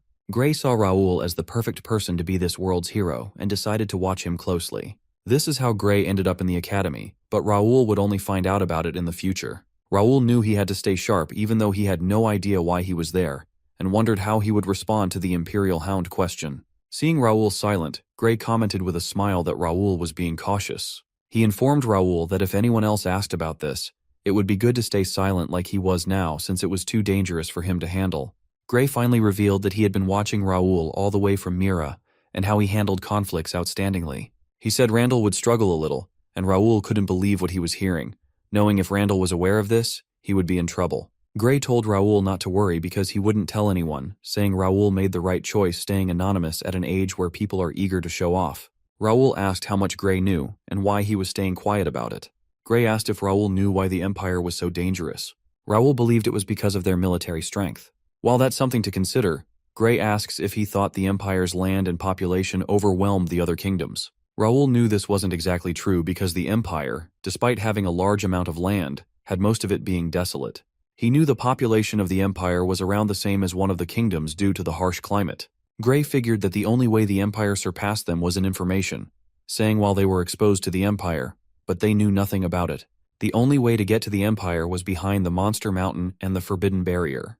The fact that the Empire managed to send spies meant they held the advantage because if they attacked, they would do it knowing they had a good chance to win. Raoul remembered this was exactly how it happened in his past life. They used the players to start the war, and the Empire was close to victory around the time he died. The old sage told Raoul that they needed more people like him, their wild card against the Empire. Raoul began to think if Grey was related to Nakia's growth in his past life. Raoul knew if this was the case, Grey's attention might be helpful, knowing he could accelerate his growth and defeat the Empire together with Grey's help. Grey told Raoul that something was happening out there and needed him to lay low and make smart decisions. Raoul replied, saying he would make sure of that. Grey then said that was great, and that he had a gift for Raoul, saying Raoul would need this gift in the future and that instructions to use it were in the box. Raoul collected a small black box from Gray. Inside it was an expensive-looking ring, and Raoul could feel mana from it. Raoul asked if the old man was sure he could have such a valuable gift. Gray replied yes, saying it was a reward for Raoul. Raoul was shocked to hear this because he believed he didn't do anything to deserve it. He rose, bowed, and thanked the vice president. Gray also thanked Raoul for spending time with him and said he hoped the rest of their academy life went well. As Raoul leaves, he is relieved the meeting went better than he expected. Out of curiosity, he checked the stats of the ring, which shocked him as he realized this was Gray's polymorph ring. Raoul was excited, knowing he got an overpowered item and it was exactly what he needed. Due to his position, he couldn't move around freely and had to bring guards everywhere he went. He had been looking for an item that could hide his identity, and now he had one. On top of that, he could even summon the Gray with it. Learning that made him feel pressured by Gray's expectations, but he decided not to worry about that and made up his mind to use the ring wisely. 2 weeks later, Raoul's academy life was going well. No one was hostile to him except Dalton, who stuck to him all the time, always asking Raoul to hang out. Raoul always turned him down, saying he had things to do. The bad news was that Dalton started sitting next to Raoul and wasn't even looking for another friend apart from him. At first Dalton was annoying, but he never hurt anyone. Plus no one could bother Raoul because Dalton was always next to him, so Raoul figured it's chill. One time, Dalton followed Raoul, telling him to take a break. But Raoul says he's busy as usual. Hearing this, Dalton cursed the library, saying he should have gone for the top spot so Raoul wouldn't be able to visit the library. Raoul suggests he should read a book, but Dalton would rather swing his sword. With that out of the way, Raoul arrives at the library. One of the benefits of being the first rank was admission to every floor in the library, but realistically, Raoul could only enter the 4th floor at most. Only royals and a few professors could enter the 5th floor, but to Raoul, the 4th floor was still amazing, and only about 50 students could enter the 3rd floor. But either way, he decides to find some useful books. A fairy was seen flying around, noting that she had seen everyone present before, and they were reading the same regular books. She wondered if the students had any new books in their bags. As the fairy flew around, she went over to a young female student's side. The fairy pats this lady's head and is proud of her because she is always doing her best. Meanwhile, there was another boy sleeping while using a library book, which angered the fairy. She smacked the boy on the head, which caused him to wake up. He looks around but spots no one behind him. He believes he just got violated by a ghost, which causes him to dash out of the library. This fairy, invisible to the eyes of all the students, was determined not to forgive anyone sleeping in such a sacred library. Meanwhile, Raoul wanders around the library. As he takes a look at the books, he overhears a conversation. A couple of students were talking about the dude who ran away after being slapped by a ghost. Raoul figures it's just some fairy tale since there's a protection spell around the library, so nothing like that can exist in the place. Meanwhile, the ghost fairy gets tired after dealing with a lot of troublesome students. Suddenly, she receives the after effect of the fatigue, so she heads over to a book. Unfortunately, it couldn't relieve her tiredness, so she began contemplating about finding another book. The Great Spell Book could keep her around for 1,000 years. Now she figures she may have to find a book of an equal level to stay in. She flies around, only seeing low-quality books, and figures it's over for her.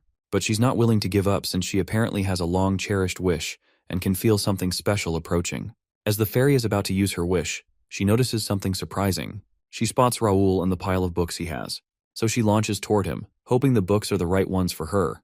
On the other hand, Raoul's also searching for a unique skill book, and he can't use the one he already found. His plan was to find a psychokinetic skill book using the info he received from a fellow psychokinetic user. He continues with his searches until he finds a book that catches his attention. This book is a rank C book called Acrobatic Horse Equitation, a combat skill book. He found an art skill book earlier, and the current book makes up for it, so he decides to add it to his skill dex. For Raoul, there are a set number of skill slots he has, so he'll have to delete an old skill to learn a new one. However, he can still register unused skills in the skill dex. So without further ado, he takes out his skill dex and lets it work. It's magic on the book before him. After a skill has been registered, the skill book will turn into a regular book, and this same thing happens with other players as well. So Raoul figures he'll have to find as many books as he still can. So he heads out to find another skill book while it's still registering. Meanwhile, the fairy from earlier had been watching and finds Raoul pretty strange. He's only taking books with similar titles and reading the same section.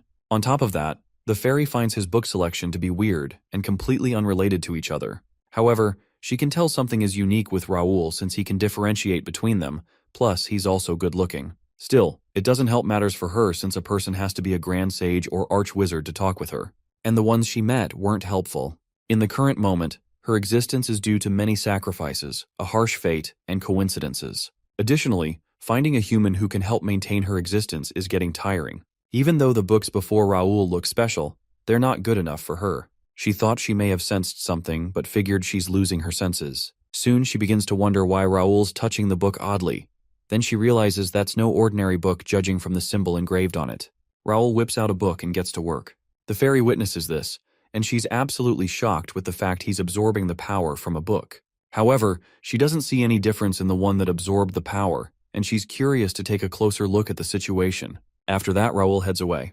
While he's gone, the fairy approaches the fancy-looking book, thinking it may just be the book she's been looking for. She stretches out her hand to detect the book's content, but she gets nothing. She's surprised by the fact nothing happened since the great spellbooks and even religious books told her their story and allowed her to stay. So she refuses to accept the situation and tries again multiple times. Even with all that determination, nothing happened. Shortly, Raoul returns and he detects the tiny fairy. He questions what she's doing on his book. Looking at her tiny stature and translucent body, Raoul wonders if she could be a ghost or a fairy. The fairy's surprised that Raoul can see her, which causes her to quickly dash away. Raoul's curious about what she is, but decides not to go after her. After all, she seemed curious about the skill decks, so he bets she'll return eventually. The thing on his mind right now is to find more skill books. Shortly, Raoul's notified that a skill had been registered, and skill-enhancing efficiency has increased. With that, Raoul takes a look at the registered skill, and currently has around 700 skills in his decks. Even though it's all messy, he's still unmatched in the number of skills he has, in his current life and the past one. However, the skill dex is still a rare grade item, so Raoul can't help but wonder how many books he'll have to collect to see its true power. Shortly, the fairy returns much faster than Raoul expected, and she's curious about Raoul's book. Raoul decides to go aggressive, so he says that she should be apologizing for touching his stuff, and questions why he should answer her. The fairy quickly apologizes, fascinated by the rare fact that someone can actually hear her, so she decides to introduce herself. She's a forest fairy who loves harmony and order, and her name is Ravelina Harriet Murdiane, or Ravel for short. Raoul also introduces himself as a student, and points out that Ravel doesn't look like a normal fairy. She confesses that she's more of a ghost, and even humans call her the library ghost. Raoul guesses she might be like a specter, but Ravel doesn't seem pleased by this comment. She clarifies that she's a being that's on the border of life and death. Anyway, Raoul wants to know why Ravel wants his book. She, on the other hand, can tell the book is very special. Even though she doesn't know what the book is and it didn't talk to her, she's very sure that it's special. So she begs Raoul to let her have a look at it. Raoul thinks about this request. He realizes that even he doesn't know much about the skill decks, since there wasn't much information about it in his past. He figures that she could probably upgrade it for him, and he doesn't need to worry about it being stolen since it's bound to him. With that, Raoul permits Ravel to investigate the book. In exchange, she'll have to reveal everything she learned about it. Ravel is delighted to hear this, and she thanks Raoul for it. She heads straight to work, placing her hands on the glowing book. At first, she's enjoying it as she feels the mana flowing through the book. Shortly, she suddenly notices something which surprises her. Then she gets blasted away by the book. She's in disbelief at what she just saw since the book appears to be against the rules, wondering if Raoul predicted something like it. Raoul goes to check up on Ravel, which snaps her out of her thoughts. With sudden excitement, she questions where Raoul found the book, but Raoul tells her to calm down. She then reveals that the book contains the power of the creator god. Not just any regular god, but an ancient creator god who's believed to have vanished. With that said, Raoul stares at the book, surprised by what he just heard. Raoul is shocked to learn such an extreme power exists in the skill decks. However, it doesn't seem very interesting to him since he doesn't know anything about it. Ravel's a bit annoyed by his nonchalance, asking if he's not amazed. Raoul says that's true, and wants her to skip straight to info about the book. But Ravel doesn't know the exact details of the book. The one thing she knows is that the book is forbidden, and seems to have lost its power. Raoul asks if there's a way to bring out its full power, but Ravel has no idea since the book reveals to talk to her. Raoul figures she's useless at this point. Ravel doesn't appreciate this comment since there's no way she could know everything in a short time, so she asks Raoul to let her get in the book. Within this commotion, Raoul receives a notification that asks him if he would like to appoint Ravel as the skill dex's librarian. On seeing this, Raoul figures that the fairy tried to sneak into the book. Even though it's not disadvantageous, he doesn't intend on letting any stowaways in his skill decks. After a bit of staring, Raoul takes his skill decks, believing he doesn't need Ravel and is sure he can solve the book's problems himself. Then he decides to leave since it's late. Ravel's shocked on hearing this, so she rushes for him, begging him to listen. However, Raul insists on leaving since he's busy. She begins to apologize to Raul, adding the fact it's been a while she talked to a human. However, Raul continues with the aggression and brushes her off, claiming to be busy. But Ravel still pleads with him, promising to be helpful and asks Raul to hear her out. At this point, Raul figures he has reached the stage for negotiations. But he notices that Ravel has started crying. She reveals that she's desperate, and is sad by the fact Raul doesn't trust her. Raul tries to calm her down, but Ravel continues to sob due to how mean Raul was. A few tear waterfalls later, Raul apologizes for making Ravel cry, and she accepts it. However, Raul states that he can't let anyone enter his book since it's important. So he asks for Ravel's story and how she got so desperate. After that, he'll decide what will happen next. Ravel agrees to spill it since she trusts Raul. A long time ago, there was a great war across Connect, and this war involved various supernatural entities like gods and demons. This war brought the continent to the brink of destruction, including the forest fairies. So, to save themselves from extinction, they evacuated Ravel, the last heir, into a book. However, the chaotic mana and dimensional fluctuations made her spirit get stuck in the book, while the rest of her kind disappeared into a dimensional crack. She slept for a long time after that, and once she woke up, Ravel learned she needed books as her life support. Additionally, every time she wakes up, she loses some of her memory. All she knows is that she has some kind of duty, and that is to find the rest of her kind scattered around the world. She has to deliver her family's wisdom and essence, but she can't even leave the library because she needs books to live. Even the library is running out of books that can sustain her. But she claims that Raul's skill dex has the same scent as the first book she was contained in, and it could even be better than it. So with that backstory, she asks Raul to let her into the book. After hearing all that, he permits her, but he asks if she's okay with being the book's librarian, which could bind her to him. With a face full of delight, Ravel states she's more than okay with it. But before that, she asks what Raul plans to do with the book. Raul states that he wants to protect his family and homeland, and this means a lot to him. Ravel finds his cause to be a great one, and with that, the two of them agree to work together. However, Ravel says she won't be able to assist right away, since she'll need time to settle down. She reveals that she'll be asleep for about a month, but within that time, the deck should still work as normal. Raul doesn't see a problem with that, so Ravel lands on the book, thanking him, and vowing to help as much as she can once the month has passed. So with that, Raul officially has a fairy companion. Time passed quickly after that moment, and the next thing he knew, the update was due in a week. He still has so much to prepare with such little time. Dylan drags Raul from his thoughts, saying he was proud of how hard he was working. He also mentions the fact Raul was right about an oracle from a shrine and asks how he knew about it. On hearing that, Raul asks what the prophet said. Dylan revealed that while it was strange, the prophet said something about things that disappeared returning, and opening some door to harvest some void fruit. You know, unclear oracle nonsense. Even though everything was pretty vague, Raul figures he can't just ignore it either. He asks how the shrine reacted, and Dylan says that all they did was got more troops to prepare for this great danger. Raul then asked for the nobles' reaction. Dylan laughed, saying that most of them didn't take it seriously. He would have done the same thing too if not for Raul. There were also a lot of precedents as well, like the Holy Empire, which is ruled by the Pope. This Holy Empire is a small city-state alliance that's formed by Garnelia and several other mid-sized cities. Despite the empire's small scale, it holds its imperial title due to its religious influence. It's also designated as an impermeable domain where they announce many oracles. Raul expresses his worry that it would be too late if nothing ends up happening, but Dylan assures him that they'll do everything possible. He had already spread the message of how to react to their people and other close families. So Dylan urges his little brother to quit worrying and asks for a workout session together and a demonstration of Raul's strange skills. Raul figures that his family really knows how to lock in on what they want, especially his father and brother. This is why Dylan took Raul's words seriously once Raul told his brother about the update, saying it was from an oracle. Also, Dylan learned about Raul's psychokinesis, and ever since then, he's been asking for a demonstration. Anyway, time went on, and Raul headed to training with Dylan. Raul doesn't seem used to the training because Dylan keeps telling him to focus only on his physical abilities and not depend on his skills. Raul actually started training with his brother since Dylan kept insisting on it. Even though it's difficult, Raul's muscles have grown, and his psychokinesis body enhancement has gotten to the level he was at in his past life. Dylan, on the other hand, focuses solely on physique. This is why, even with his inhuman body, there are many weaknesses in his combat skills. The enemies they'll face in the war will be pretty tough, which is why Raul believes he'll need combat skills. Combine that with his prime physique, and you have a complete war machine right there. Raul is sure that Dylan can notice the skill gap between them is getting smaller. Soon, Dylan will realize that he can't rely on his body alone, and that's when Raul will present the option of skills to him. After all, Raul also wants everyone around him to be stronger as well, and he considers this plan interesting. After that training session, Raul ventures off in a carriage, and he's almost done with all that needs to be done before the update. However, he still can't get over how normal everyone is acting despite the Oracle's announcement. None of the lords are making any preparations since it's not the first time they've heard strange things from the shrine. This isn't favorable for Raul since he'll need a lot of help from the kingdom to progress through the scenario. There will be times when a large number of troops are needed due to monsters invading and war with the Empire, so the kingdom's troops have to be prepared for that incident. Raul already knows his limits.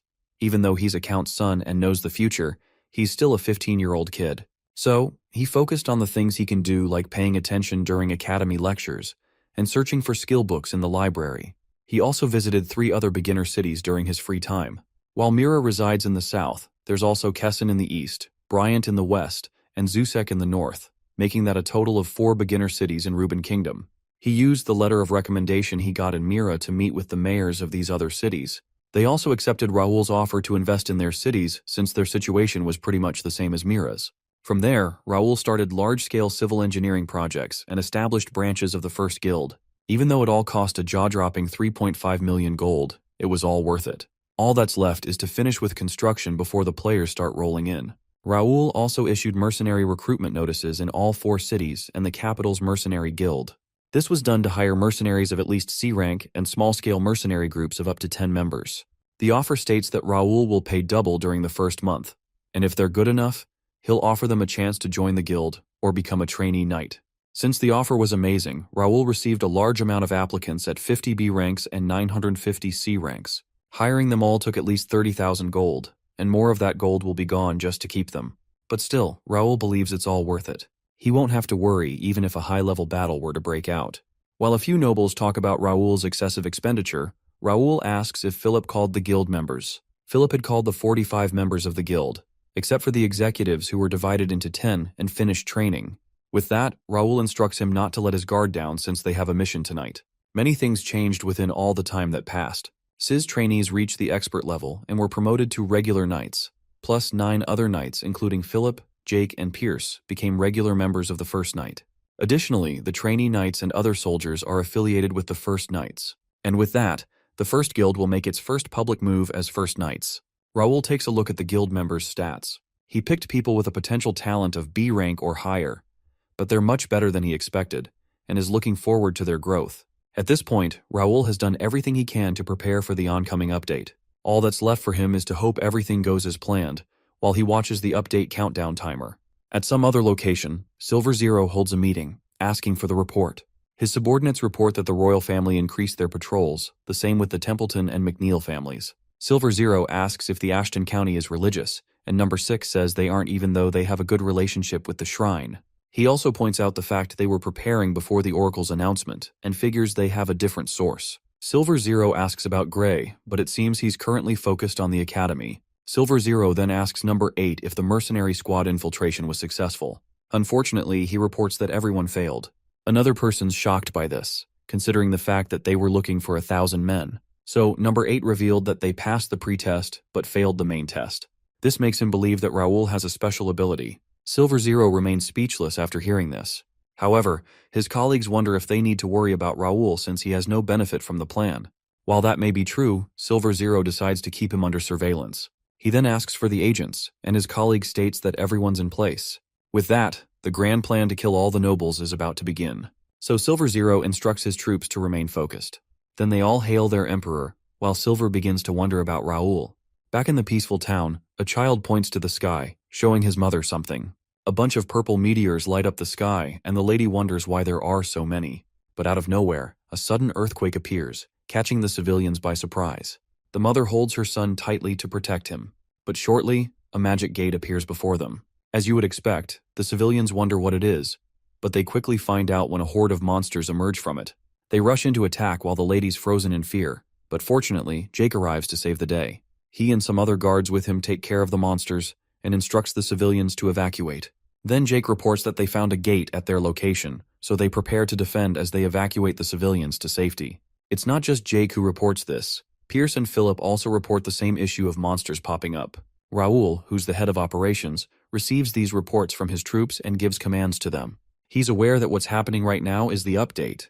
He summons Bernard, who appears as a purple hologram, and instructs him to select and dispatch soldiers to each section. Raoul knew something like this would happen, but he never expected it to happen everywhere. Despite all the preparations, the entire situation is still a close call. To begin, there wasn't enough info about the quest. The only thing Raoul knew was that the kingdom was nearly destroyed in the year 521 due to the appearance of gates. However, he didn't have any information about the gates. He wishes to clear the gates by himself. But now he has an entire squad with him, so he intends to use the force of his guild to minimize casualties, although he would be able to place his troops more efficiently if he knew the gate's ranks. Shortly, he spots a notification screen. It shows him a new quest where the objective is to clear as many gates as possible, including the fact they'll refresh every midnight. Raoul is shocked by this information and questions this unfair mechanic. Then he begins to wonder if this canon event was unavoidable from the start. Apparently, Connect has a system that stops anything that can affect the scenario. Not only that, it can add special requirements to quests, which is usually a sudden or follow-up quest. With that in mind, Raoul realizes that it doesn't matter how many gates that are cleared. But still, he doesn't intend to give up even with how dire the situation is. So he decides to find a way to minimize the damage. Raoul receives a report that a golden gate has been located. Even though nothing was happening in that area, the force from it was getting stronger. Raoul orders the soldiers to stay back since that gate can suck in anything. Then he orders for 3 B-rank mercenaries and intends to put that area under special watch. After seeing that a D-rank gate appeared, Raoul figures that it's no longer time to command, it's now time for him to fight. Within the battlefield is a 21-year-old C-rank mercenary named Josh. He had his humble beginnings on a small farm at F-rank, and he worked his way up the mercenary ladder. Back then, he saw Raoul's offer, looking to turn mercenaries into knights. So Josh signed up and received a cozy house and a meal that was better than anything he had ever eaten. He thought he could enjoy a normal life by catering to the noble's mood. However, he never expected to be in such a scenario, facing some rat-looking monsters. The monsters before him charge to attack, but Josh readies himself and deals with the attacking monsters. By the time he was done, more monsters emerged from the gate. At this point, he's running out of energy, and as if that wasn't bad enough, a bigger-looking monster shows up. With how many there are, Josh figures he can't push them off any longer, so he makes a gamble to go for the bigger monster first and scare off the small ones. As he charges into battle, a mysterious figure passes him, along with a few floating weapons. Then those weapons are sent flying into the monsters. Of course, Raoul is responsible for this attack, and he finishes things by slicing off the head of the large monster. Raoul apologizes for interrupting, and also asks if the soldier was a part of the first guild. Josh says he was, and also introduces himself. While Josh's plan from earlier was ambitious, Raoul informs him it was too risky since ratmen aren't easily scared. Even though Josh is a rank C mercenary, Raoul tells him that rank D gates are too difficult for him, and offers Josh to join him. After hearing that, Josh wonders who he's talking to. Jake pops us shortly, and seeing the fact Josh is new, he introduces Raoul to him, the master of the first guild. Josh is shocked to hear that, and Jake informs him that he picked the wrong guild if he was looking to have a good time, since it was made by the son of a count. He adds that the guild is for the ones who are qualified, and tells Josh to follow along. With the area secured, Raoul marches forward with his troops. Josh reflects on what Jake said for a moment, then he runs along with the team. A gate emerges at a different location, and some ratmen spawn from it. Shortly, one ratman spots as Raoul charges in to end their careers. Of course, the other ratmen are not pleased with this. Seeing their large numbers, Raoul figures it was a good thing he came alone. He decides to settle things quickly since he doesn't have enough time to clear every gate. Jake points out there are a lot of them present, and figures the monsters have a base nearby. Raoul thinks that might be possible, so he asks for a scout to search. As Josh heads to battle, Raoul states that rescuing civilians is the top priority. Josh charges into battle, and one by one he slices up the ratmen. After witnessing this display of combat skill, Jake figures that he certainly is a special case. From what he saw, Raoul deduces that Josh's sword skills are rough, but he has good senses. And with a thumbs up, Josh has secured the area. Raoul figures he has talent, and he'll be much better if he learns how to wield mana. Shortly, a guard reports that the Ratman base has been located behind the forest. Additionally, they didn't spot any civilians at the base. Even with how large the base is, there were no other monsters there. Jake mentions that they made sure no civilians were near the gate, which explains why none of them are in the forest. Even with that, Raoul orders the soldiers to search everywhere since they can't afford to lose any civilians. Even though clearing the gates is important, rescuing civilians remains the top priority. Raoul asks Josh to come with him to the base, After that, he makes it clear to his troops that the night will be a long one, and everyone has to be ready for it. The next day, after all the chaos had died down, Raoul talks with Dylan, who points out the fact he looks so tired after night 1. So he suggests that he and Raoul have to work out more together. However, Raoul wants to head straight to business and asks for what happened at home. Dylan wonders why he looks so worried. He mentions the fact they had all the information, so they were perfectly prepared. Raoul asks how many gates appeared at home. Dylan reveals that 100 of them popped up, with 10 being D rank, and found it easy. However, Raoul's shocked by this since it's way worse than what he expected. But Dylan didn't see it as a big deal. Raoul decides to head back to assist his brother, but Dylan says the gates have already been cleared out. This statement surprised Raoul. Then Dylan adds that everything took half a day to handle.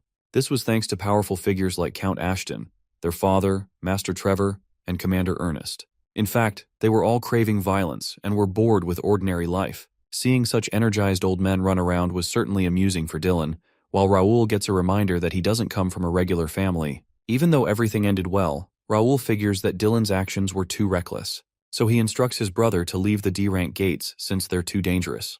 Dylan questions why he should do something like that, and reminds Raoul that the Ashton County is strong. He adds that neither he nor his father are weak and Raoul doesn't need to worry about them, so the number of gates doesn't matter since they'll always be ready for an enemy. Additionally, Dylan rejects the help from Raoul's knights and says that 100 gates are nothing for them. Raoul gets lost in thought, but Dylan snaps him back to reality. He instructs Raoul to do what he wants and not worry about home. With that, Raoul acknowledges his brother's rambling and figured he was being too arrogant. Now that Raoul seems to understand, Dylan mentions the fact that some gates didn't disappear even after they were cleared, and asked why that happened. As you would expect, Raoul is shocked to hear this news. Much later, Raoul holds a meeting with his closest crew and tells them the latest intel from his brother. Even though there was little damage, Raoul figures that the one thing they were worried about actually happened. Jake mentions they could keep an eye on the home base, but that could cause a few issues. If they put more men on surveillance, their defense could fall short, so they'll have to come up with a better idea. However, Raoul's still curious about why the gates aren't disappearing. Bernard suggests arranging the troops, but Raoul decides that won't be necessary. This time, it'll be himself, Philip, Jake, and Pierce who'll be heading out. Philip suggests that their numbers would be too little, but Raoul mentions how the retired old guys are going berserk at home, so they can't just sit back and watch. Then Raoul orders Bernard to send 10 soldiers to scout the gate for any civilians. This journey reminds Jake of earlier days, however, Pierce informs him that was just 2 months ago. Besides, he reminds him that they're not going for a picnic, so there's no room for goof-offs. But Jake gets upset, telling him that he was only joking. One time skip later, and we arrive at a gate with some monsters emerging from it. Raoul asks his crew if anyone's tired after they've annihilated a ton of monsters. Since no one appears to be tired, he informs his crew that they'll have to speed things up.